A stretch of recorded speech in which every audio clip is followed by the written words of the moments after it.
Oh man.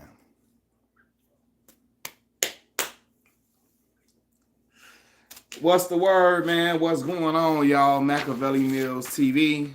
We gonna try this one more time. One more again. Cause I don't know, some of y'all probably was at work earlier. And I said, let me go ahead and have my conversation about Powerbook 2. Powerbook 2 came back last night. Really this morning, midnight, right? And so I like to watch when it premieres a lot of times if I can stay up. And I did just that, and I was highly entertained by the episode. Um, Thought it was really, really interesting, a lot going on. But I wanted to wait till y'all get on before I start talking about the episode. You know what I mean? So let's see who I can get on tonight. I know it's Friday. I know some of y'all are probably going out, going to go kick it. Fellas, you might be going to go kick it with your boys. You might be going to go kick it with your lady. Ladies, you might be going to go kick it with your dude, or you might be going to go kick it with your girls.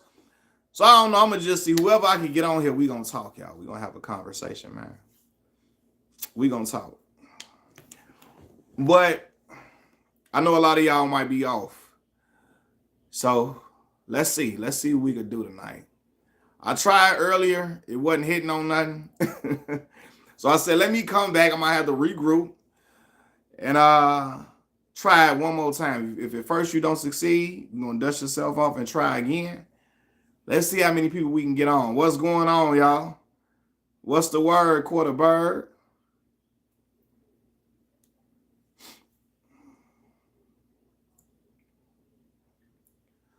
What's going on, y'all? I hope everybody having a good night. I only had one person on. Let's see how many people we can get on here, man.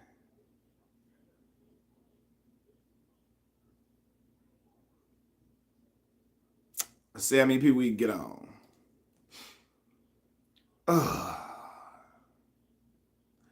We live, baby. We live. What's the deal, Pickle? Is everything kosher? Only got one person in right now. Two people in. What's going on, y'all? What's the word? How y'all night going so far?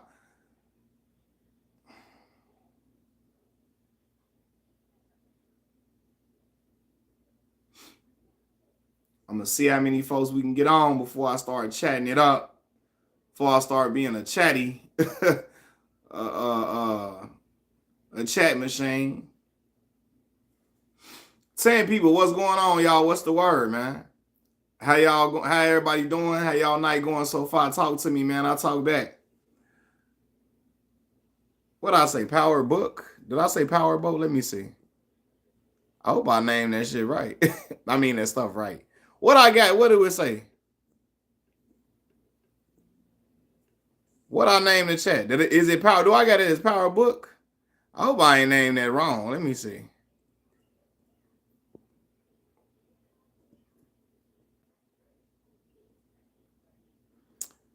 What's the word, man? What's going on, y'all? What's up? What's up? I'm trying to see what I named the video. Brazil. What's going on from Brazil? I'm in Chicago, Illinois. I'm in Chicago, Illinois, in America.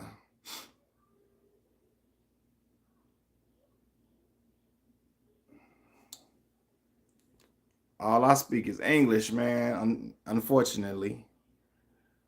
Unfortunately. I put Powerbook. Okay, cool.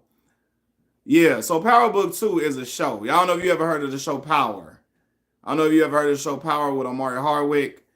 It's on Stars. So you know they have like a spinoff of the show called Powerbook 2. And it just came back last night. Says a girl talks smack about you behind your back. Should you fight her? No, man. Nah, don't fight her. Leave it alone. Go your own way. Don't talk to her. You don't watch? Oh, yeah, it's cool. But look, if you don't watch, you still can come on. I'm going to talk about more than just the show. And right now, I'm waiting for people to come on before I even start talking about the show. So y'all can just ask me questions before I get started with that conversation. Because I realize a lot of people don't watch the show and some people do. Y'all hit that like button for me too as y'all come in. I appreciate it. Chris, where you from?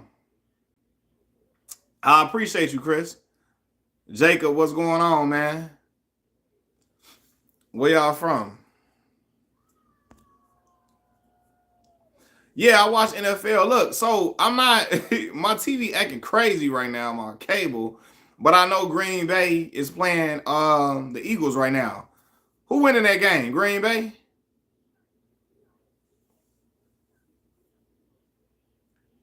I know George. Yeah.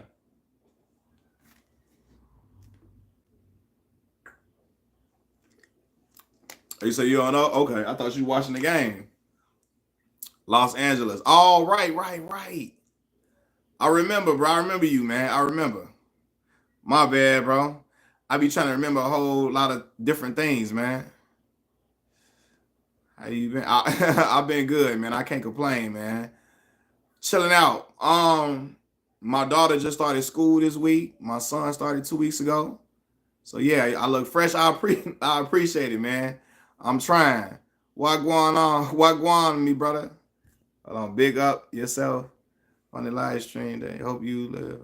And what's going on, man? Who is it? How you say your name? Antheo Marcus. Philly winning? Okay, cool. Philly winning. Man, me and my homies be playing fantasy football for free though. We just play it for fun. I don't do no betting like that. Real talk. I need all my money, man. But I got Jalen Hurts in our friendly fantasy league. Jalen Hurts is my quarterback, so yeah, man. Black fathers definitely matter for sure, 100%. Yeah, you can ask me a question, man. What's going on? What's the question? All right, man. I'ma holler at you. Tristan. What's that in your is that a swan in your name, in your picture? What is that? I can't even tell. No, that ain't no swan. That's a hand. I'm tripping. Would you rather be happily nobody that's broke or miserably famous with a lot of money? Miserably famous with a lot of money? I'll figure it out, dog. I'm sorry, like I ain't gonna lie. We need that money for resources in this world. I ain't gonna lie to you, DeAndre. I'll figure out the happiness part. You know what I mean? I'll be famous, but I need that money. I don't know if you ever seen I don't know if you ever seen Set It Off when she told old girl, I need that money, Frankie. Yeah, I need that bread. What's my job? Man, listen. So I got laid off about almost 2 months ago right now. So I'm back in the job hunt, you know? Yeah, today's prices aren't yes as facts. I'm not listen. I need the bread. I ain't we gonna figure out the happiness part on the other end of the other end of the spectrum. I need the cash. I figure out how to be happy, how to be dealing with all of this, fame and all of that. I appreciate it, Tristan. Where you from?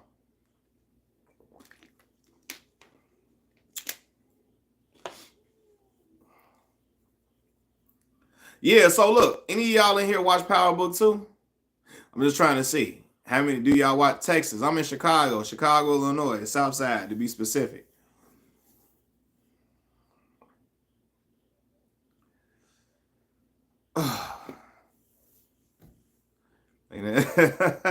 Love Ramirez, man. I'm trying to get it to where I'm trying to get the YouTube channel to where I don't gotta work a job. That would be lovely, right? But my channel ain't generating that kind of revenue yet. So I'm trying to get it to that point. I just gotta stay consistent, getting on live stream and all of that, and we'll see where it go from there.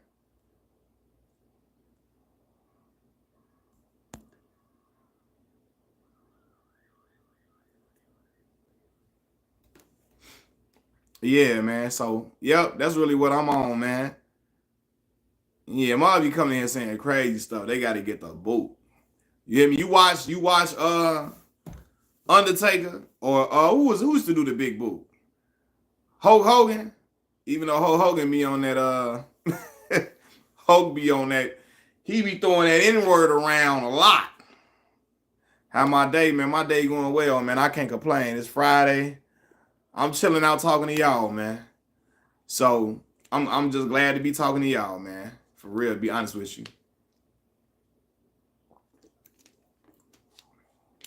I'm glad to be on here chatting it up with y'all, man. Uh, any YouTubers I model? No, man. I kind of just do my own thing, really. Truthfully, what I watch a lot of YouTube channels though, bro. I watch a lot of YouTube channels.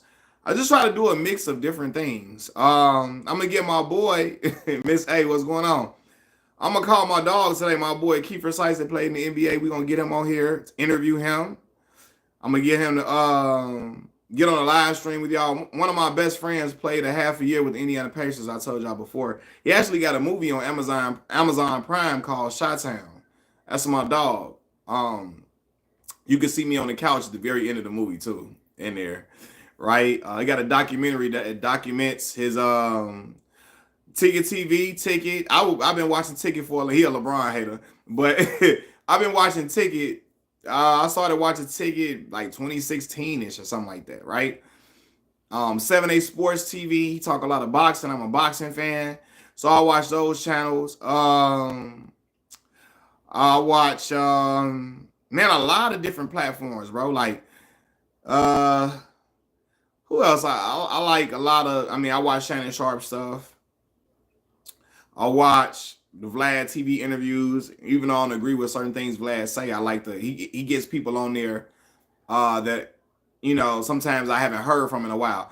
Juice, what's going on, man? Listen, man, I was finna talk about Powerbook 2 in a minute. They had an episode that aired at midnight, so I was gonna talk about that in a minute. But I want to wait till I get enough people because I don't know who in here watched the show. A lot of people don't watch the show. So I don't want to talk about it, and it's something that y'all are not interested in. I gotta wait till that demographic of fans come in here, like not fans, but fans of the show. I want to wait till that demographic come in here. Say you don't know if you'll ever see. Hey, it's all good, man. Hey, every certain channels for certain people. What do you think of Kevin Samuels?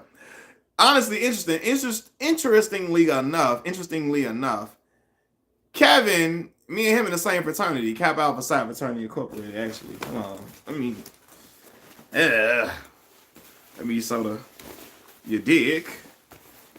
K.A. Psi, we in the same fraternity. So, look, I'm like this, man. I agree with some things that Kevin said. Some things I did not agree with, right? I didn't agree with everything he said at all. I didn't agree with his approach on everything. You know what I mean? It was some things I agree with what he said. You got to take certain things that you agree with. I don't agree with it just because I watch somebody content. I really didn't watch it a whole lot. But I don't just because I agree with one thing a person said don't mean I got to agree with everything they say. I don't operate that. I don't operate like that in my life at all. I'm going to be real with y'all. Kevin took that extreme approach though with certain things he was saying, how he was talking to women. Because he knew, and how he was talking to men, because he knew it would be, people gravitate to salacious stuff. People gravitate when you are extreme. Like, really, if you ever notice, the biggest YouTube channels are often the ones who are very, very extreme. And he knew taking that extreme approach with cussing folks out like that, people would watch. You know what I mean? But I don't believe he talked to women in his everyday life like that. No. Not in that tone. Not in that delivery, unless you know what I mean, somebody was pissing him off or whatever. But Tristan, I appreciate that, man. I appreciate it, man. You can see me again, man. Subscribe to the channel, man. I'm always on live. You can ask people in here. I'm always on live, so you definitely see me in here for sure. So, I appreciate that, Tristan. It means a lot to me. So yeah, what was I saying? So, I give and take. I only rock with certain things that they might say, whatever, but yeah.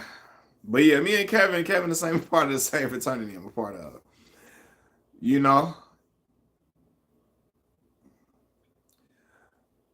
say you used to rock with Anton Daniels, but it's Fleece Johnson interviews too much.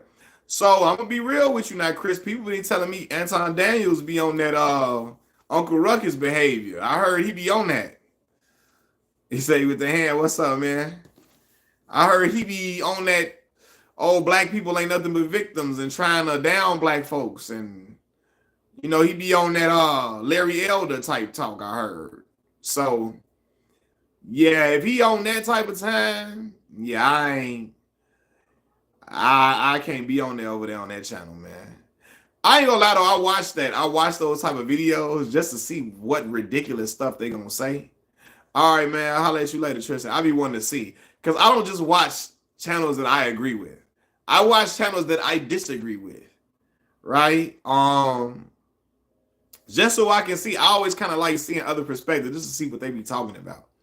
And I'm like, yo, what are these people talking about? So I watch content that I don't agree with just to see what type of ridiculous stuff they saying. And just to be like, okay, let me see what other points they making. And then, yeah, a lot of times I might dissect it on this channel. So, yeah. He said we dumb asking for it. You see stuff like that. That's that old Jason Whitlock talk. That old butter biscuit raccoon. Butter biscuit raccoon bootlicking talk. And I can't identify with that, man. Jason Whitlock be just because the KKK came to your door with Confederate flags and they was calling you a watermelon eater does not mean they racist. They just mean they want you to move to another area. You have PayPal. YouTube be taking 30. Yeah, they do be cutting. They be taking the bread. I don't got a PayPal set up, but I have a Cash App though. I got a Cash App though. Man. I gotta get a PayPal set up though. Gotta get a PayPal set up. Cause yeah, YouTube be cutting, they be cutting the check from you. For real. And I heard it didn't used to always be that much. Back in the day, I probably would have been straight with oh man, I appreciate that, Chris. It mean a lot to me, brother. I appreciate you tenfold, man. Me and my family both appreciate you, man. Man, what y'all got going on, man?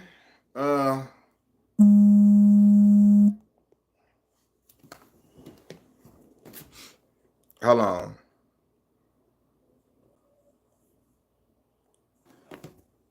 All right, man, my bad. My bad, y'all. You say you back? Welcome back, man. Welcome back, bro. What part of Texas you from, Tristan?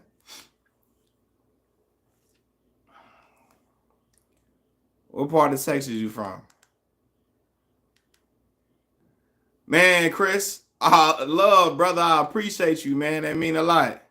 San Antonio, okay. Got you. Fun fact, my daughter lived in Grand Prairie. My daughter lived in Grand Prairie, Texas for like 2 years when she was a little itty bitty girl. That's around Dallas though, Dallas area.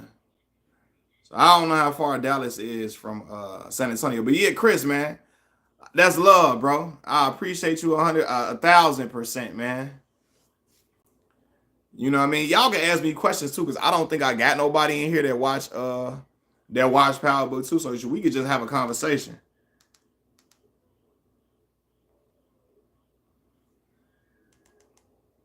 Look, I'm looking on YouTube on my TV right now.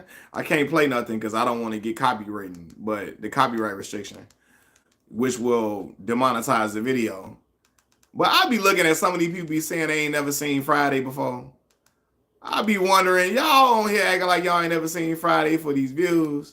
Because there be some black folks that like around my age. And I be looking like, nah, hold on now. Black folks that grew up around other black folks my age ain't never seen Friday. Man, you play any sports. So when I was a kid, I used to hoop a lot. I never could shoot. I could dribble. I was good in the post. I couldn't shoot though. I couldn't shoot. Now my homie Kiefer was the one. My right-hand man, my boy. Keith was the one who really was like the real hooper. Like Keith was the one that went to college on a hooping scholarship. My boy Kiefer, he did like a half a season in the NBA. He played overseas a lot. He didn't play everywhere from South Korea to Italy he played for the Pacers for half a season. Yep, half a season. He got called up from the G League, from the Indiana Mad Ants to the Indiana Pacers. He had a career high of 22 points against the Brooklyn Nets. He scored 18 against Brooklyn, 22 against the Knicks in the Garden, and he won an overtime game against Steph Curry. He hit some big shots in fourth quarter in overtime to beat Steph Curry and the Golden State Warriors. This was 2 seasons ago. Yeah. That's my dog, man. So yeah, keep my boy, he was always the hooper for real. Like he was the one. That's why I say he got a movie on Amazon Prime called Chi-Town, which follows his high school, him exiting his high school, his senior year of high school, going to college. He went to a small college, University of Wisconsin, Green Bay, but he was averaging 20 a game. He was back-to-back player of the year in college. He always had it. He was always really, really good. Always worked at it. He was in Chicago, hooping at every court, every part. I'm gonna bring him on the channel. My homie Kiefer from East South. He from what we call the East Side of Chicago, South Side, Southeast. He grew up with. So I don't know if y'all know the rappers Lil Bibby. Y'all know Lil Bibby, G Herbo now. I don't know if y'all know them. I'm not sure if y'all know them. Y'all know that? Yeah, Doug Gottlieb is coaching there now. Yes. My boy, when he was at Wisconsin Green Bay, so like my boy really kind of helped them rise to prominence. Like during his time, they beat Miami when he was there. They beat Marquette. They beat Virginia when they was ranked. They beat I don't know if Virginia was ranked at the time. They lost by 3 to Frank Kaminsky and them in Wisconsin that year. But anyway, so my homie Kiefer from the southeast side of Chicago. Kiefer is really tight friends with Lil Bibby's older brother, George. He know her, G Herbo and them, all that, because they from the same area. An area on the south side of Chicago called Terrytown. They from the same area. So, you know, how old? I'm 31 years old, 31. So, yeah, that's my dog. So, me and him been like this since we was like, I met Kiefer 4th grade. So, yep. So, I remember I would play with him a lot, but he was always the one that could do all different type of stuff. You know, he was always going crazy. He ended up going to school on the west side of Chicago, though. Even though he's from the south side, he went to Marshall High School where Patrick Beverly went. Patrick Beverly went to Marshall High School, and if y'all ever seen the movie Hoop Dreams, the documentary called Hoop Dreams, Arthur Agee went to Marshall High School on the south side. So, I mean the west side, I'm sorry. West side. So, yeah.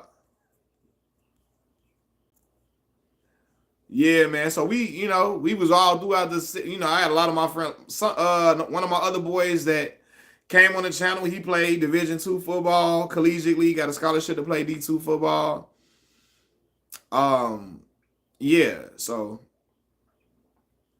matter of fact, and I went to a high school that was really good in football and basketball. One of my classmates, Wayne Blackshear, played for Rick Pitino, won a national championship at Louisville. Wayne was a McDonald's All-American, though, out of my high school, Morgan Park.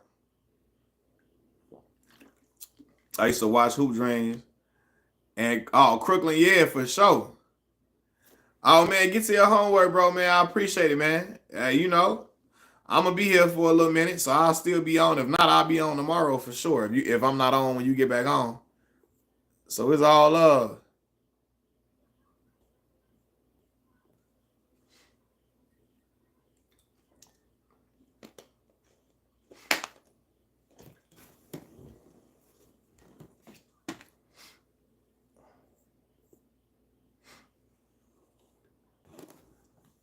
Man, all love, man. My bad, man. I'm trying to check on some other little stuff, trying to check on these videos uploading. G Herb and Lil Bibby. No, so I don't know them. My boy Kiefer, my right-hand man, he grew up with Lil Bibby's older brother. Bibby older brother named George. They grew up playing basketball together. My boy Kiefer and them, they from the same area, east side, from over east. So, like, Kiefer be with them a lot. I didn't been around them and all of that, for sure, but I don't know them, though. Like, them not my homies, but, I didn't been around them, for sure. But I was around them right when at the beginning of their, like, them gaining some traction, gaining momentum, people knowing them, you know what I mean? So, it was one of those situations. I mean, you ain't missing nothing, bro. You ain't missing nothing. We just talking. We just talking right now, bro. We just talking. You ain't missing nothing.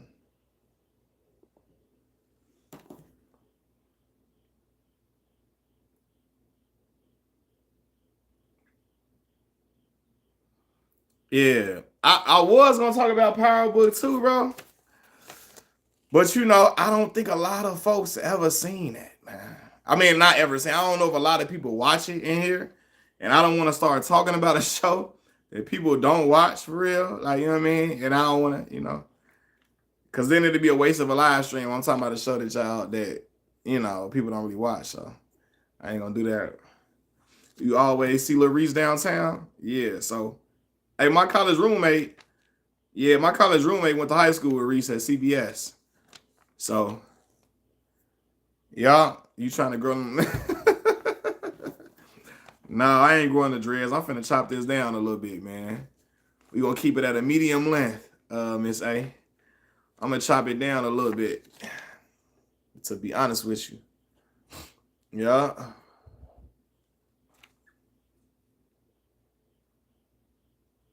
He said, "Oh, darn." Yeah.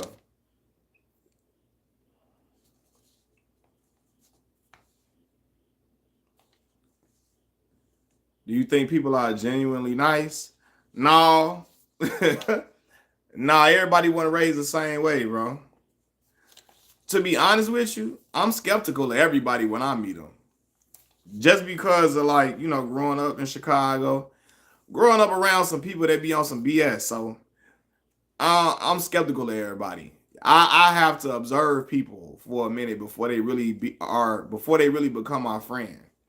You know what I'm saying? So I don't believe everybody is genuinely nice. Nah, you got people who are raised completely different. I was raised one way, and I recognize a lot of other people raised completely different. They got different morals, different ethics. You know what I mean? They don't follow a certain code like that. I was raised by a certain code, certain morals that are just sound within me. So you know what I mean? I don't what's the name? I don't just assume everybody was raised like that, because it's just simply not true. So yeah, I gotta observe people for a minute before they be my homeboys for real. You think the feeling of 1990 would go on the moment the Twin Towers fell on 9/11? You think the feelings of the 1990 would go on? I mean, if you want to talk about how the airports used to be and stuff, but I feel like it ran for a minute.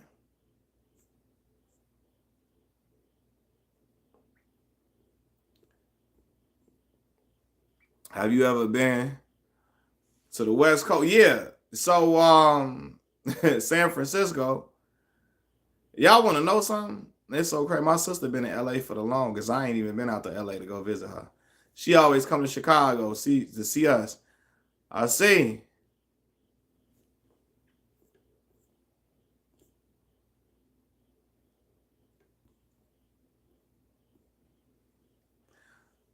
You say you think about leaving America. Yeah.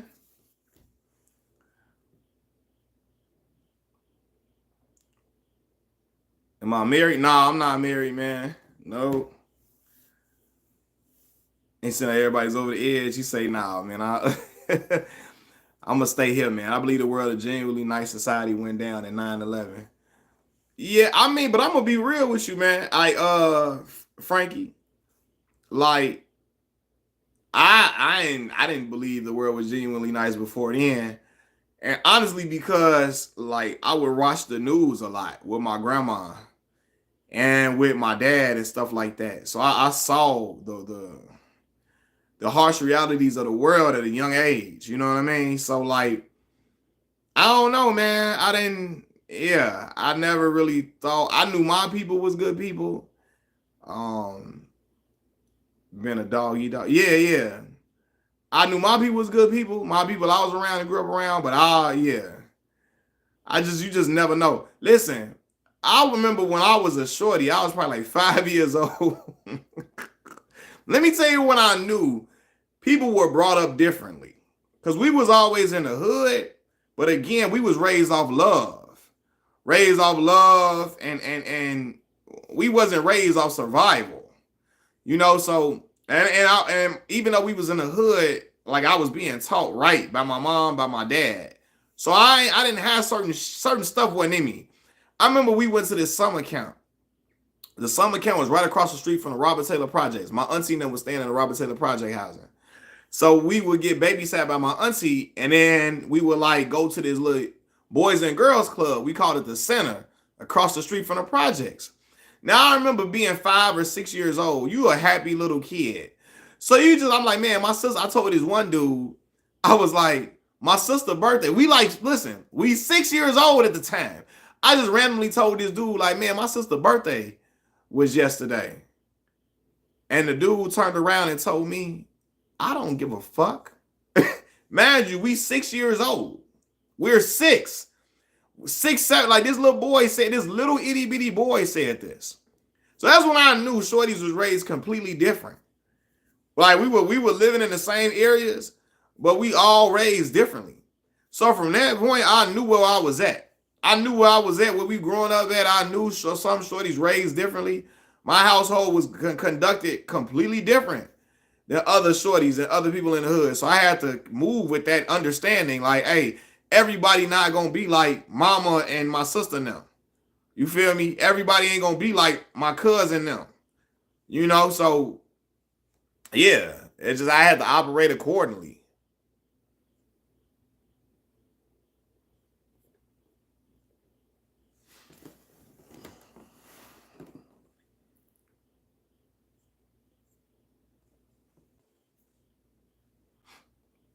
Uh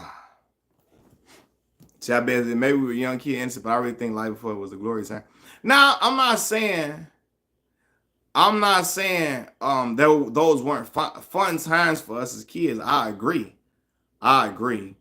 But I'm saying I was just cognizant that like it was a lot of treachery was going on before 9/11. It just flew under our radar because we were shorties. You might catch heat for this, but I think gangster rap destroyed the black community.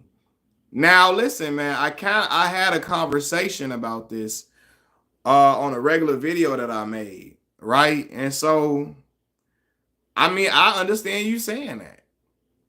While I was able to listen to the music and and not and just take it as music, a lot of shorties that were impressionable, they ran and wanted to emulate what they heard in the music. Your special ed said that, right? And at first, I disagreed with him, right? But the more I'm seeing the effects of drill rap, and it's a subgenre that came out of my city, Chicago. When I'm seeing the effects of drill rap, like Chicago was the first shorties I remember talking about putting their opposition in a blunt and smoking them, right? The first city, like the first like shorties that was really talking about, like really hollering out deceased people's names on songs. Like, you know what I mean? That's the first time I heard shorties hollering out the name of deceased people that were killed and disrespecting them. Right? Like the drill era created some of the most disrespectful rap lyrics, songs, I mean, disrespectful videos that you can ever imagine. And I'm looking at what's going on in places like Jacksonville, Florida, and all these other cities, people dancing on people's graves and digging up like all that crazy stuff and urinating on urinating on graves is crazy. And like I see the shorties, because again, Chief Keef and them created like a formula for a lot of these shorties to want to emulate, and look at them. They way disrespectful now. They out of pocket. They out of pocket. And like I'll be looking at the youth like, man. Now I'm gonna tell you who gonna be the saving grace. I think the saving grace will be the kids who are like close to my daughter 13, right? So the saving grace gonna be I feel like my daughter's age group and lower, the younger kids. Them shorties is 18, 19, 20 right now, 16, 17, 15. They wilding out. And they doing it because they looking at the drill rappers and all of that. You know what I mean? So it's like you in your mid-40s, you grew up with Al B. Sure, a guy. I was like, okay, got you. Yeah, like rappers or rap groups that also had I used to say you in your mid-40s. Okay. Like rappers or rap groups that also had a positive message behind their lyrics without swearing too. Yeah, now listen. Now I'm not gonna act like they gotta be 100% clean. But some of the gangster stuff went to another, like again, the drill era, like the drill, and I'm a hypocrite because I listen to the music. I feel like a hypocrite. But I know like shorties really listen to them songs and really want to be like that. They really want to rap about killing folk. Like that just not, it's not cool. Record companies doesn't promote mainstream politics, and that's a fact, Melvin. Now I said that the record companies they not going to push you like Cole and Kendrick Lamar, and you know they are the anomalies in the system that will get pushed, but they not pushing Rhapsody like that. They not a female rapper Rhapsody. They not gonna push. I mean, hell, it took Kanye to give Common that national acclaim and national appeal for real. There's only certain guys that were able to break that mold. Now what's really getting amplified is gangster rap. But like you said, Melvin, hip hop was versatile back in the day. You know, you can watch the BET Awards and you can watch, it wasn't just one subgenre. Now it's all gangster rap, drill rap, shoot 'em up, bang bang. You can watch backpack rap, conscious rap. You can watch, gangster rap. You can watch fly dudes that's talking fly, smooth player type rap on perform. You can see neo soul music, like regular R&B, neo soul. You could see gospel on BET Awards. Now it's just you see a displaying of one image. And I think that's the problem right there. City Girl, did you agree with rapper special ed too? There was still a fun art form like the days of the Kid and Play, Fresh Prince. Yeah, I do. You know what I mean? I'm gonna say this, man. I think, and again, balance is all I'm asking for. Balance is all I'm asking for. You know what I mean? You need balance. Everything needs balance to stay afloat. D Smoke, and D Smoke is Sir, the singer Sir's brother. I didn't know that. City Girls fell off. Yeah. 2024 BC were a stripper show. Nothing was right. When you have only one image being broadcasted to the people, it's just like the genre gonna go down the drain a lot. Like I just was watching this, like hip hop, not even, on Billboard. Like it was some number. Like I don't even know if hip hop records making like top 10 like that no more. Like that, you know what I mean? Like I said, it's one genre, one subgenre being pushed. So yeah. Then you got social media influencers that showcase their gun. Yeah, like I mean, yeah, it's just it's crazy. It's crazy. But like growing up, I liked all different forms of rap. I like gangster rap. I like trap rap, but some of my favorite rappers was Lupe Fiasco, early Kanye, right? I was listening to Nas. I was listening to Common. I was listening to Do or Die and all that. I mean, they were street stuff, but you know what I mean? I was listening to different stuff. Like I wasn't just listening to all gangster rap. I'm listening to all different type of sounds, all different type of voices. I was listening to the Smokers. I never smoked a day in my life. I was listening to Currency, Wiz Khalifa. I was listening to like, you know what I mean? So yeah, like different sounds. Got a lot of different sounds, man. So, and that's why I guess I have a really, like, I listen to Lil Brother, Fonte, Big Pooh and them. I would listen to that type of stuff. So, early Drake, before he got on, comeback season, that type of Drake, when he was rapping, he was rapping like a backpacker on them joints. He wasn't rapping like he rap now. He was rapping like a backpacker then. So I was listening to that type of stuff. So yeah, King Los, them dudes. Yeah, Kick Push, man. That was my introduction to Lupe was Touch the Sky verse. His verse on Touch the Sky on Kanye Late Registration. Right, Twister. You had different type of sounds. So yeah, I think it just needs to. I think we need more artists who have a different sound. Chance the Rapper had a different sound, a different image. I like the little joint. What's that? Bring the Stars Out. He just had. Chance the Rapper had a joint that just dropped not too long ago. I like that. You know, it's Chance from the city, so yeah, you just need a different feel. I mean, NWA and Ghetto Boys against the rap group, but they spoke about some of the real issues that were going on at the time. Rap say they don't even talk about what's going on in the world today. Yeah, I mean, because I mean, being real, as sad as it sounds, they probably won't get pushed like that unless they talking about just street stuff a lot. But I mean, regardless, man, we set the trends. Black people set the trends, so we got a lot of power in what can be pushed to. You know what I mean? Because we are trendsetters. You know, we are the wave, whether people want to acknowledge it or not.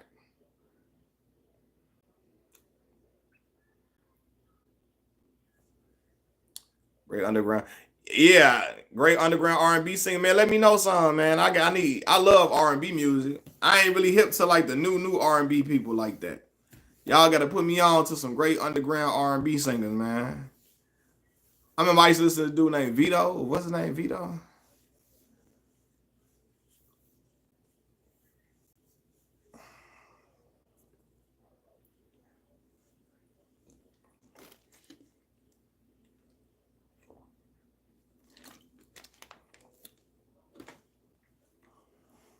Yeah, I mean, even I told y'all Tip, one of my favorite rappers, Tip would make songs like uh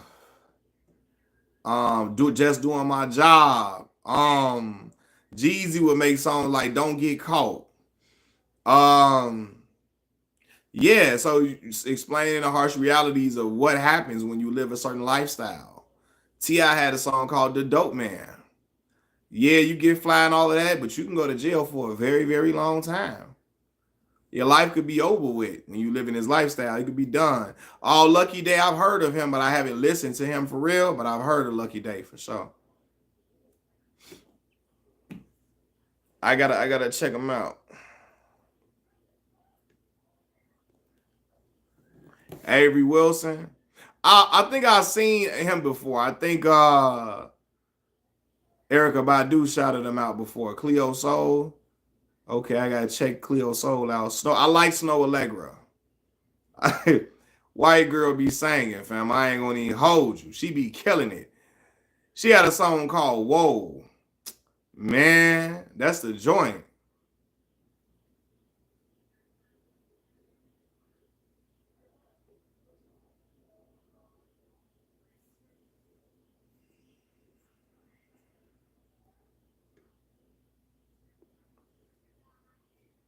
I think the Eagles lost. No, Packers won. I mean, Eagles won. Packers lost. I'm sorry. Eagles won, Packers lost. Cause we don't do the same drugs no more. We don't do the same drugs no more. I'm froze. Hold on, wait a minute. I'm still froze. Can y'all see me? Can y'all see me? Am I still froze? If I'm froze, let me know. Am I still froze? Y'all let me know something. Okay, I'm good. Okay, cool. October London, I've heard of him. That's the dude they say sound like Marvin Gaye, I think. Is that who they say sound like Marvin Gaye? October London. The Do for Love, Ruby, she did. Yup. She did do that. And then of course, I Want You Around. That was my introduction to her. I want you around, around. Jordan Love got hurt. Hold on. Dang. I don't like to see players get hurt. How is he hurt bad? Man, my Chicago Bears play. Let's see how we looking against Tennessee.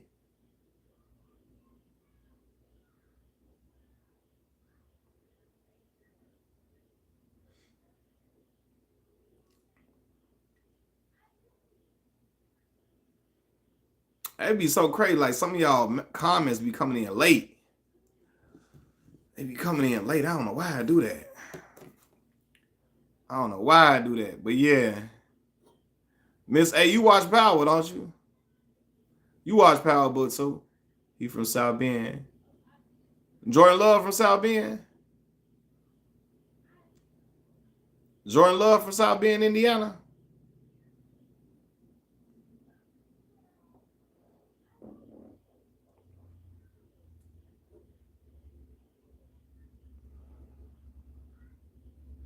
If that's the case, I ain't know that. What type of injury he got? Helped off the field? Oh, snap. Hold on, what type of injury Jordan Love got? Dang.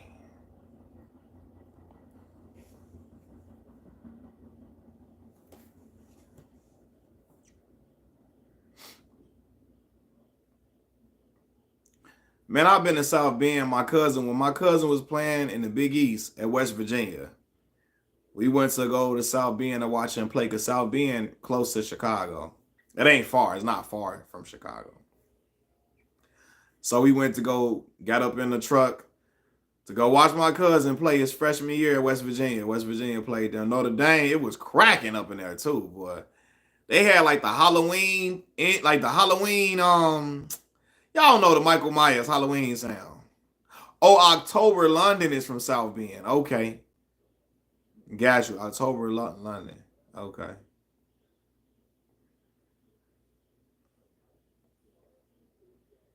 Shout out to South Bend, man. Yeah, they had the Michael Myers Halloween song playing for the player introduction, the starting lineup introduction. It was crazy. Had a dude named Chris Thomas, was a point guard at the time. Chris Thomas, he was nice. He could hoop. He was a star player. FKJ and Masego, Cleo Soul, Skip Marley, Yuma. That's the dude that's the girl that had that song Crush with Usher, right? Yuma. I think I got a little crush on you. I hope it's not too much. My mama liked that song. Rashawn Patterson. Okay, Neo. I love Neo Soul. I gotta check them out. Neo Soul, that's the genre for me, man. I grew up off Maxwell, Jill Scott, Erica Badu. You hear me? Music Soul Child. That's my mama was playing that a lot growing up. Angie Stone, stuff like that.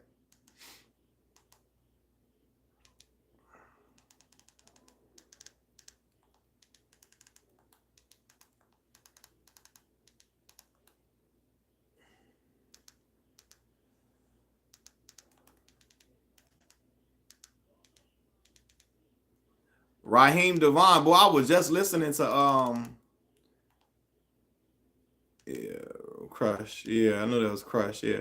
I was just listening to Raheem Devon. What's that song? Was it Customer? Let me serve you up. Let me serve you up. See, you can have it your way. You're the customer. That was the joint. Welcome. Can I help you? Take a second to read the menu. I only listen to underground R&B. Okay, yeah, that cause the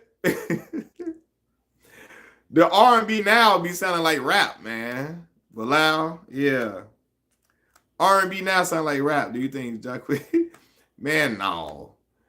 That's ask. Look, you say is Jacquees the king of R&B? You know that ain't true. The Nasty Man is the king of R&B, even though he a creep, and he is a creep, the creepiest of the creep.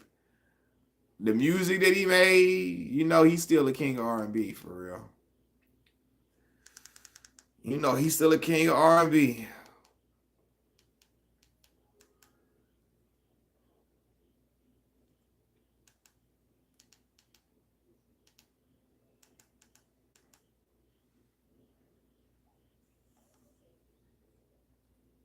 He said that he is in his. I saw Jacquees say that, And I mean, I guess it's cool for him to feel like that, but I don't think he make music that touches people in the way that like R. Kelly's music touched people, and you know what I mean?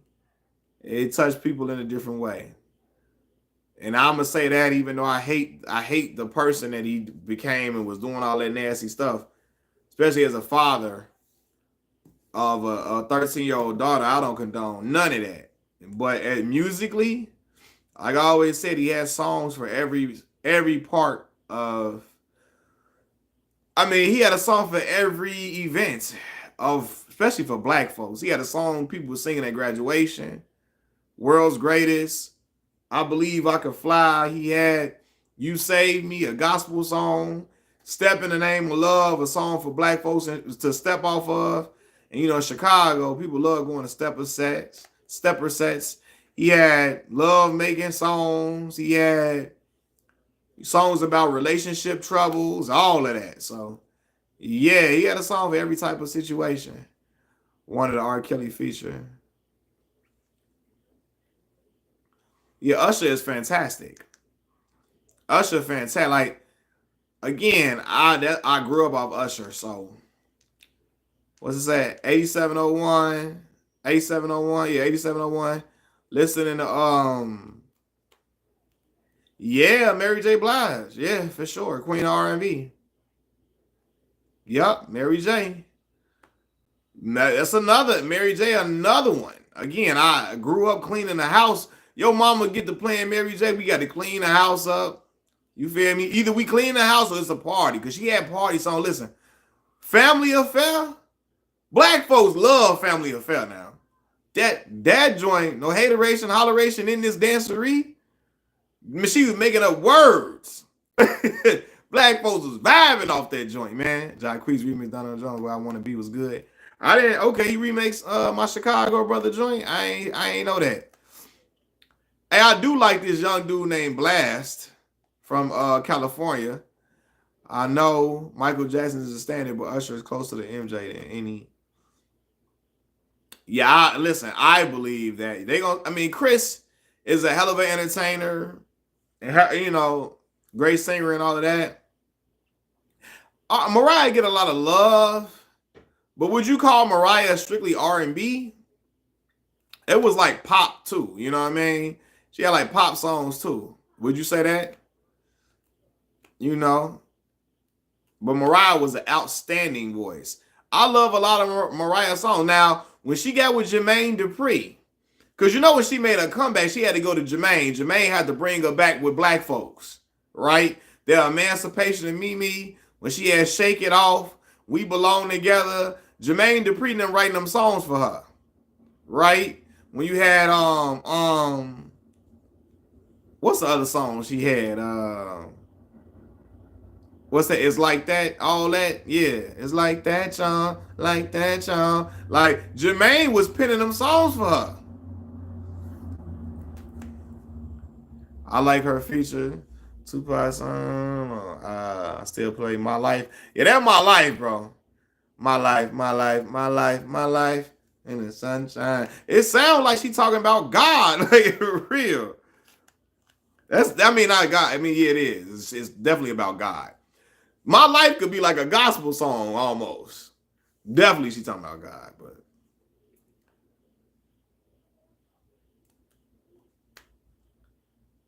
what do you say, Faith Evans?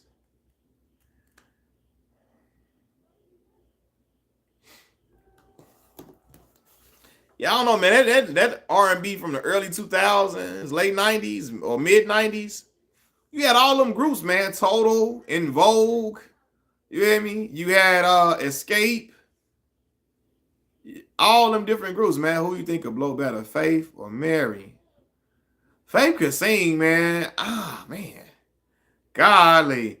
Yeah, right. Now, Mariah doesn't get typecast for the Christmas songs and Honey and Fantasy. But hey, them songs is bops though, man. I'm with you. I don't care. Them songs was hits.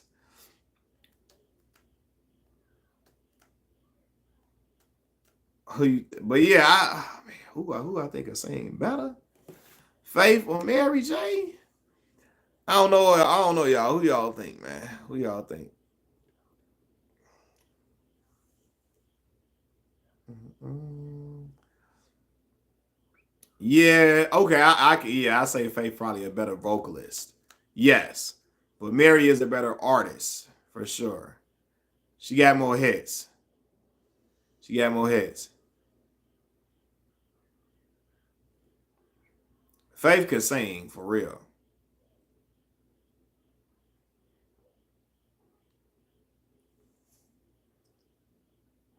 We was beginners in the hood as 5%ers, but something must have got in us because all of us turned to sinners. Oh, I was just listening to that yesterday. What? AZ opened that song with that killer verse. What? We was beginners in the hood as 5%ers, but something must have got in us because all of us turned to sinners. You hear me?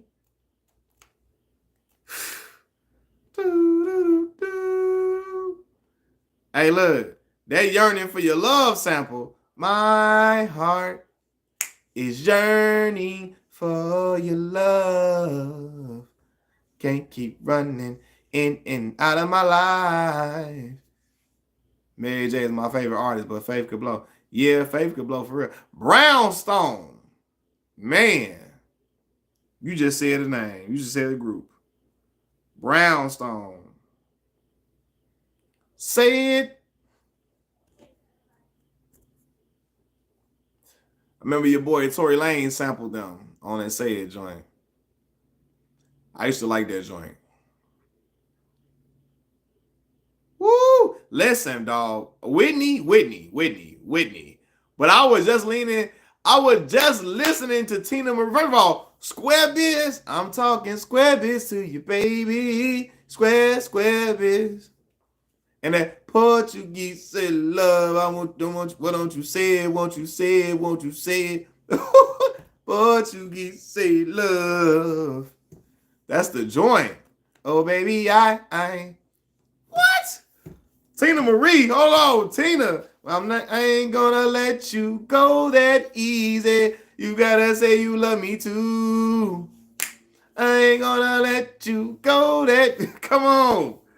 Y'all finna have me in the zone right now. Hold on. Brian McKnight is an outstanding, exceptional singer. Exceptional singer. He just a Tina Marie because I grew up on her song. Yeah. That's Square Biz. I don't know. I'm talking Square Biz to you, baby. Listen, bruh, who was the best vocalist? Whitney Houston? Whitney?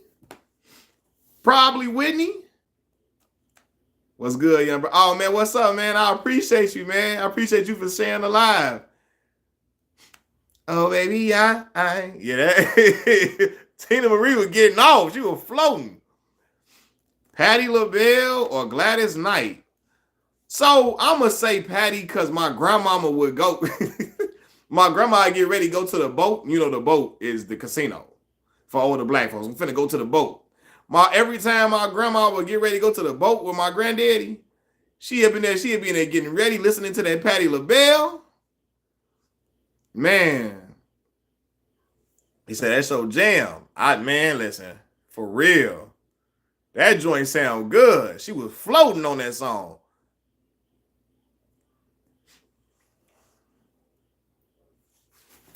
Listen, look. Y'all know I come from a family that just listen to a lot of music, man.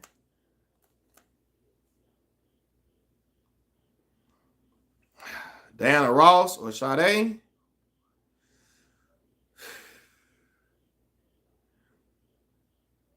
Well, I'm gonna say this, man.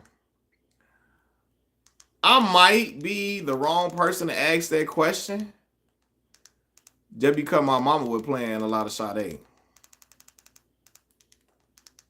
I ain't gonna let you go that easy. Y'all got that in my head now. I don't know, Diana Ross was doing some things though. Hold on, y'all.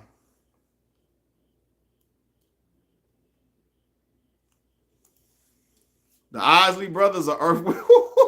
Hey man, what are you trying? We trying to help each other, hurt each other, Elgin. Yo, Chicago said Shaka Khan. Shaka. Chicago, man. For real, Southside Chicago. Shaka. Hey, Shaka hated that Kanye sampled her voice on I'm not All Falls Down, Through the Wire. She said she hated that joint. Isley Brothers are, bro. Let me say this, man. Woo, that's a hard one for me. Sade or Anita Baker, Anita Baker. So you know, my mama had me listening to that. Yeah, was it My Angel? You're my angel. That from beginning to end, 365 days of the year, you get the same old loving, baby. All I wanna do, that's my joint, get the same old love. My mama had me in the crib, but what? I got a Tina Turner Shaka Khan Shaka. Ain't nobody.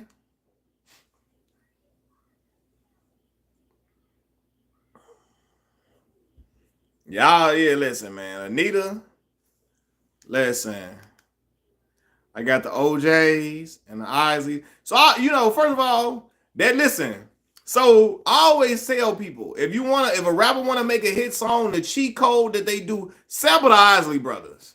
Sample Frankie Beverly and Maze. And if you can rap well, you got a good singer on a song, it's a hit.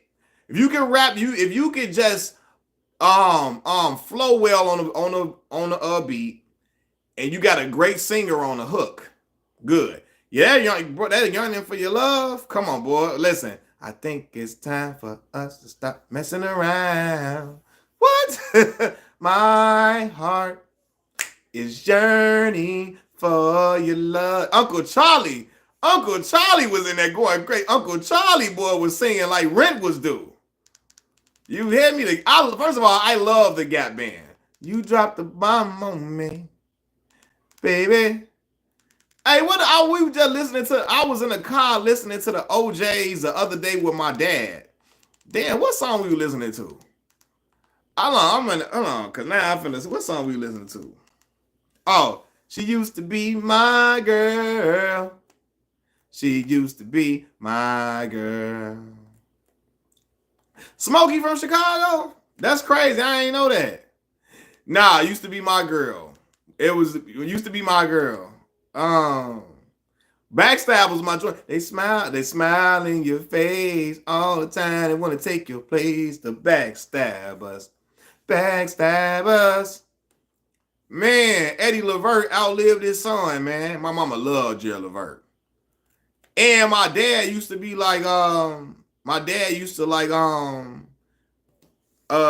what's that song he got called? Answering? What's that song called? Answering Service? Jerry Levert? Snoop or Nipsey? You already know Snoop. I fool with Nipsey heavy though, but Snoop is iconic, legendary. For the love of money. OJ had them joints, boy. Forever mine. Forever.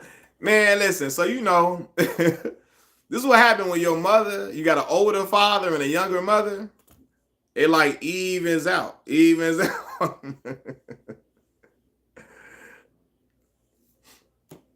So like I was listening to older stuff with my pops, my granddad now. My mama was listening to the newer stuff. Yeah, Nipsey was more underground for sure. Frankie Beverly and Maze now, yeah. Like again, that's black cookout music now. You like Frankie Beverly and Maze. Black folks say they don't know Frankie Beverly and Maze. Even if you don't know the name of the group, if you don't know the songs playing, I know something about you. If you don't know Frankie Beverly and Maze music, when you hear it, I'm be like, yeah, something going on with you. Patrice Rushen, that's that Forget Me Nots. Forget Me Nots. You know, Before I Let Go, We Are One. We are one. Come on. First of all, people think Before I Let Go is like a love song. It's not. It's a breakup song. Joy, joy and pain. It's like sunshine. Ah.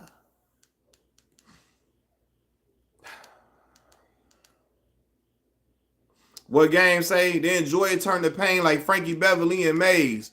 Used to dream of being unsigned hype till I was crushed by Dave Mays. Almost let my pen fall asleep on the page. Yeah, Aaliyah was outstanding. Yeah, the Men in Black sample. Yep. That was Patrice Rushen. Forget Me Not. Do you remember the R&B group Subway? I don't remember them, man. I typed them in on YouTube. Subway, I don't remember them. So TLC was R&B. They just had a rapper in the group. First of all, Left Eye Verse on Donnell Jones. You know what's up, fam? She floated on there. We said Subway, the name of the group. Say, yeah, put that on the iPod, man. Send me forget me nots.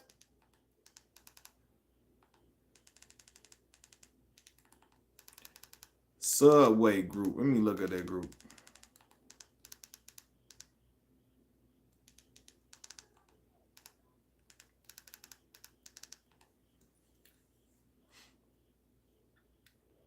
Play my little game. Maybe it's on 702. Okay, I don't know that. I'm not familiar with that one. You ever have toxic coworkers? For sure. And I stay the hell away from them. Hi and bye. Good morning. Good night. And I try to stay away from them as best as possible. Oh, Subway 5702, this little game we play. Okay, I'm seeing it now.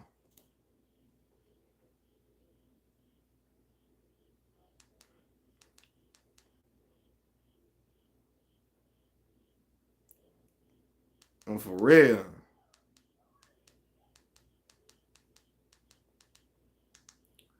Shout out to 702. Soul to Soul. When I put in Subway Group 2, I see their song, but then right under there is Soul to Soul. Back to life, back to reality. That was a joint.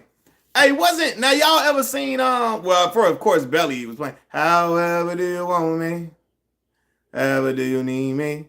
Now, y'all ever seen the movie Mo Money? Yeah, y'all ever seen Mo Money? Where Marlon was super young in the movie. Marlon and Damon Wayans. I used to love that movie. And I think Back to Life was playing in that movie. I love that thing. That movie, that's one of my favorite movies. My mama, this one when bootlegs was on VHS tape. We had Made in America. That's the movie with Ted Danson, Whoopi Goldberg, Nia Long, and Will Smith in it.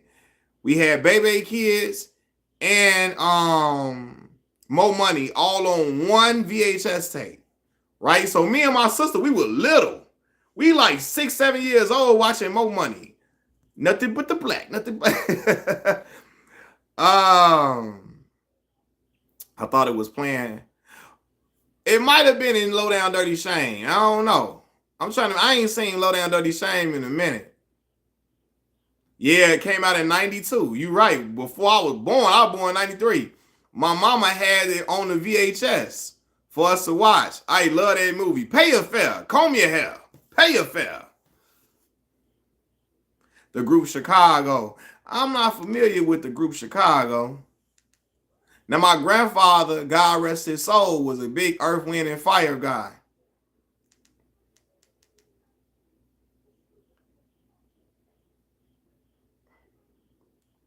Dang, it was. You right. It was filmed in Chicago.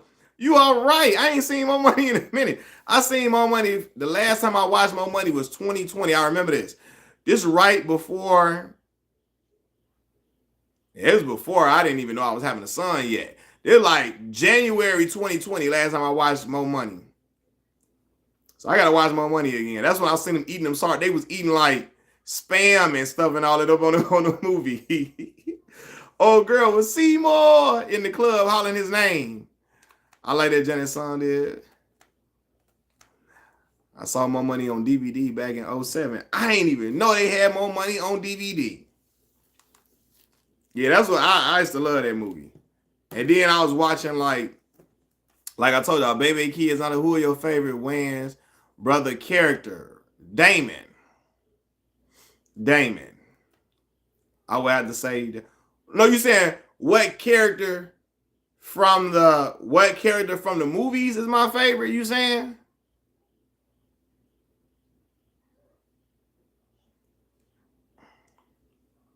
You asking that? Hmm. Hmm. Keenan Ivory and Lowdown Dirty Shame. Wasn't that Sally Richardson in there with him? You say I'm back. What's going on? No, which brother is funny? Damon. I think Damon the funniest. Damon. I was just watching him as Homie the Clown on In Living Color. When I was little, I used to laugh at him hitting him upside the head, man. That was just hilarious to me as a kid. Homie don't play that. My mama had us watching In Living Color, all that. Shout out to my mama, man. We had my mama on a live stream with us one day. My mama had us watching all that, like.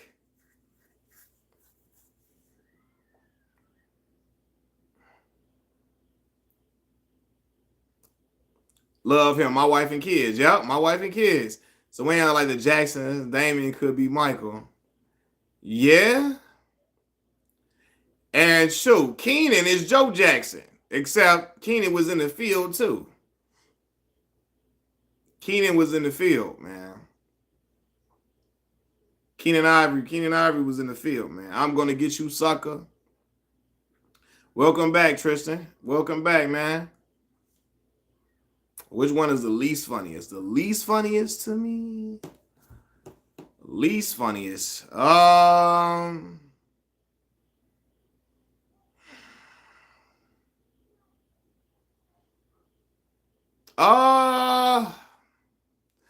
So I'm gonna say this, y'all. I'm gonna say this. Oh man, we just talking about some music and movies and stuff. Okay. Okay. I probably would say Sean, maybe. Even though I thought Sean and Marlon, they worked well off each other in the Wayans Brothers TV series. I thought they were hilarious. Now, I haven't liked all of like Marlon's work in the last few years. You know what I mean? But yeah, I thought Kim was funny. I liked Kim. Yup, Kim. I remember Kim was in Joanna Man. Right? She's on In Living Color and stuff too.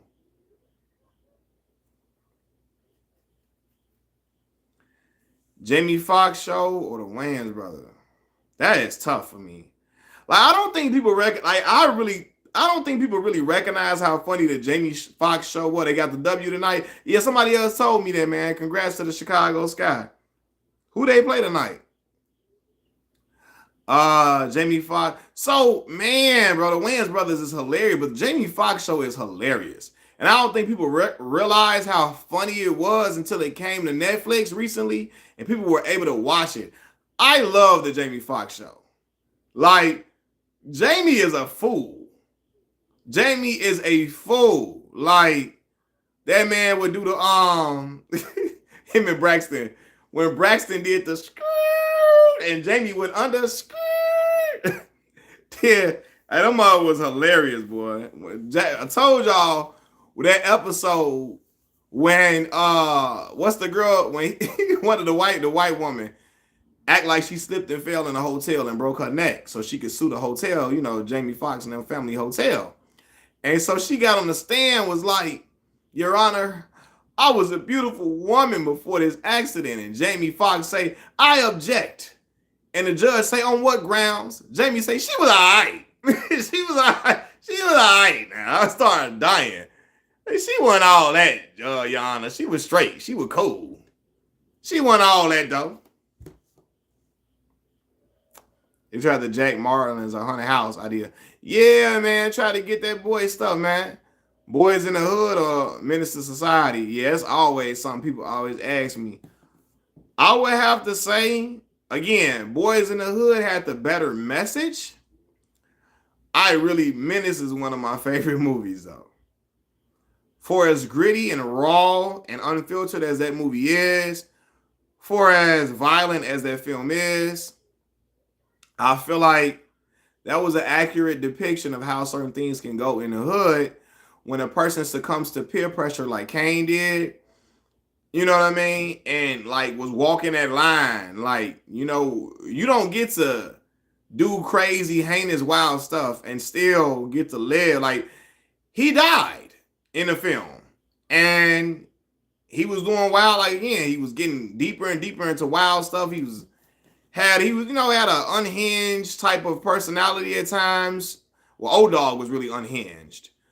But he would like try to teeter the line between being good and being bad and trying to be moral in an immoral way. And there's really no gray area with that. And that movie showed you it wasn't. You hear me? And again, it taught you the importance when you hang around like bad company, something bound to happen to you. Sharif ain't had nothing to do with nothing. And still lost his life. Friday the 13th or Elm Street? I'm going to have to go with my Nightmare on Elm Street because I really was scared of Freddy Krueger. I really was scared of Freddy Krueger. Like Jason, yeah, it was scary, but like he didn't have like a fear element outside of what he could do to you. Like, because he didn't talk. Like Freddy Krueger, the dialogue, the aura around him, that stuff was scary. Not gonna lie, it was scary. It was creepy for real. Like to the point where, man, I had a dream. I got Freddy Krueger up out of there in my dream and stuffed him in a garbage can in the backyard. I ain't gonna lie. Jimmy Johns, yeah, I remember you from earlier, man. What's going on, bro? Did you find Annie from Misery movie with Jane? From where? Misery movie? Misery? I never seen Misery, man. Never saw it. Now listen, Candyman was scary for several reasons. Now again, Candyman was in Chicago, in the projects. Now my first time I saw the movie, we was getting babysat by my auntie. Like around the time I first saw the movie, my auntie was living in the Robert Taylor projects. Candyman, old Candyman. Candyman was in the Cabrini Green projects. The Cabrini Green and the Robert Taylor projects were constructed the same way. Big 16-story project buildings. You know what I mean? So just imagine, we getting babysat. We going to the projects every day to get babysat by my auntie. And Candyman is doing what he do in the projects. Black man in a trench coat with a hook on his arm. Like, listen, I ain't never said Candyman 5 times in the mirror. To this day. Like Deontay Wilder say, to this day. You hear me? So I ain't, You keep pausing? Damn. Can y'all hear me? I don't know what's going on with my Wi-Fi. If my Wi-Fi is, am I pausing on y'all end? Am I good? Are we good to go? Y'all let me know. I'm in and out. Can anybody else hear me well? Can y'all hear me? Because if y'all can't, I gotta hop on and hop off and hop back on. Can y'all hear me? Y'all let me know, because I don't want to be muffled. I seen Aliens as a kid. Okay, got you. Okay. I appreciate it. Cool. So look, y'all messages, y'all comments coming in slow. So yeah, bro. So look, Candyman is not the new Candyman. And rewatching it, I appreciate it more in the second and third watches. But if you're looking to be scared and like really mortified, it doesn't have that same factor like that. I like the story. I liked it, but like, yeah, that first Candyman, that was horror. Like, what's my man name that played him? What's the dude name that played Candyman? I forgot his name, man. Golly, what's the guy? Candyman actor. What's his name, man? I know his name. Tony Todd. Tony Todd. Tony Todd's voice was eerie. Tony Todd, his voice, his whole aura, that shit was scary. You hear me? My bad, y'all. I had to get back. Yeah, that was scary. What y'all asking me though? Y'all asked me so aliens. What? What's the Journey Weaver? Aliens? Them mugs come out your chest, bro. What, fam? Not man. Listen, that was scary. Alien. When the bees came out his mouth, and he really had a clause in the contract. He would get $1,000 for every bee sting he got. He got stung like 17 or 18 times, right? And he got like $18,000 from just getting stung by bees. Yeah, he had that hook on his arm, boy. What? Hook on his hand. Not on his hand, but attached to his arm, right? Yeah, and again, he was in the projects in Chicago. He was in the Cabrini Green projects in Chicago, man. Now, y'all know Good Times was set in the Cabrini Green projects. Where Good Times, that was set like Cabrini Green.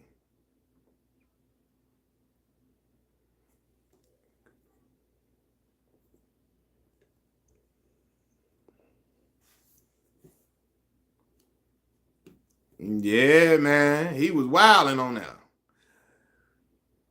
Disney starting to make slasher films of Mickey Boo. And they wilding now. We get some slasher Mickey and all that. That's crazy. That's a little scary for me, big dog. I ain't gonna hold you.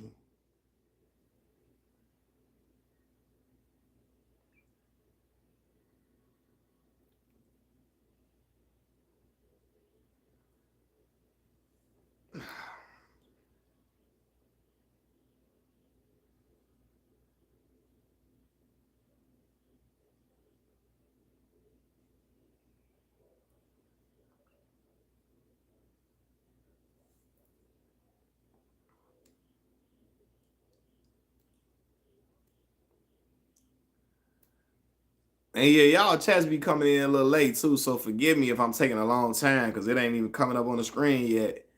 Sometime the Bulls signed Taylor Horton Tucker. Yeah, he went to Simeon, man. Yup. Taylor was a player of the year in Chicago too. Yeah, Simeon had a lot of guys can't come out of there. Jabari Parker, Kendrick Nunn, Derrick Rose, Nick Anderson. You remember Nick Anderson used to play for Orlando Magic back in the day. Nick missed some free throws, unfortunately. Nick is more known. Nick was a really great hooper. But then he's known for them free throws. And after that, Nick's career kind of like went on a downward spiral after that. Yeah, Simeon, they didn't produce a lot of hoopers come out of there. A lot of guys. Yeah, man. Taylor, shout out Taylor, man. Also a brother of Kappa Alpha Psi Fraternity Incorporated. Now, this is facts, but yeah. Hold on.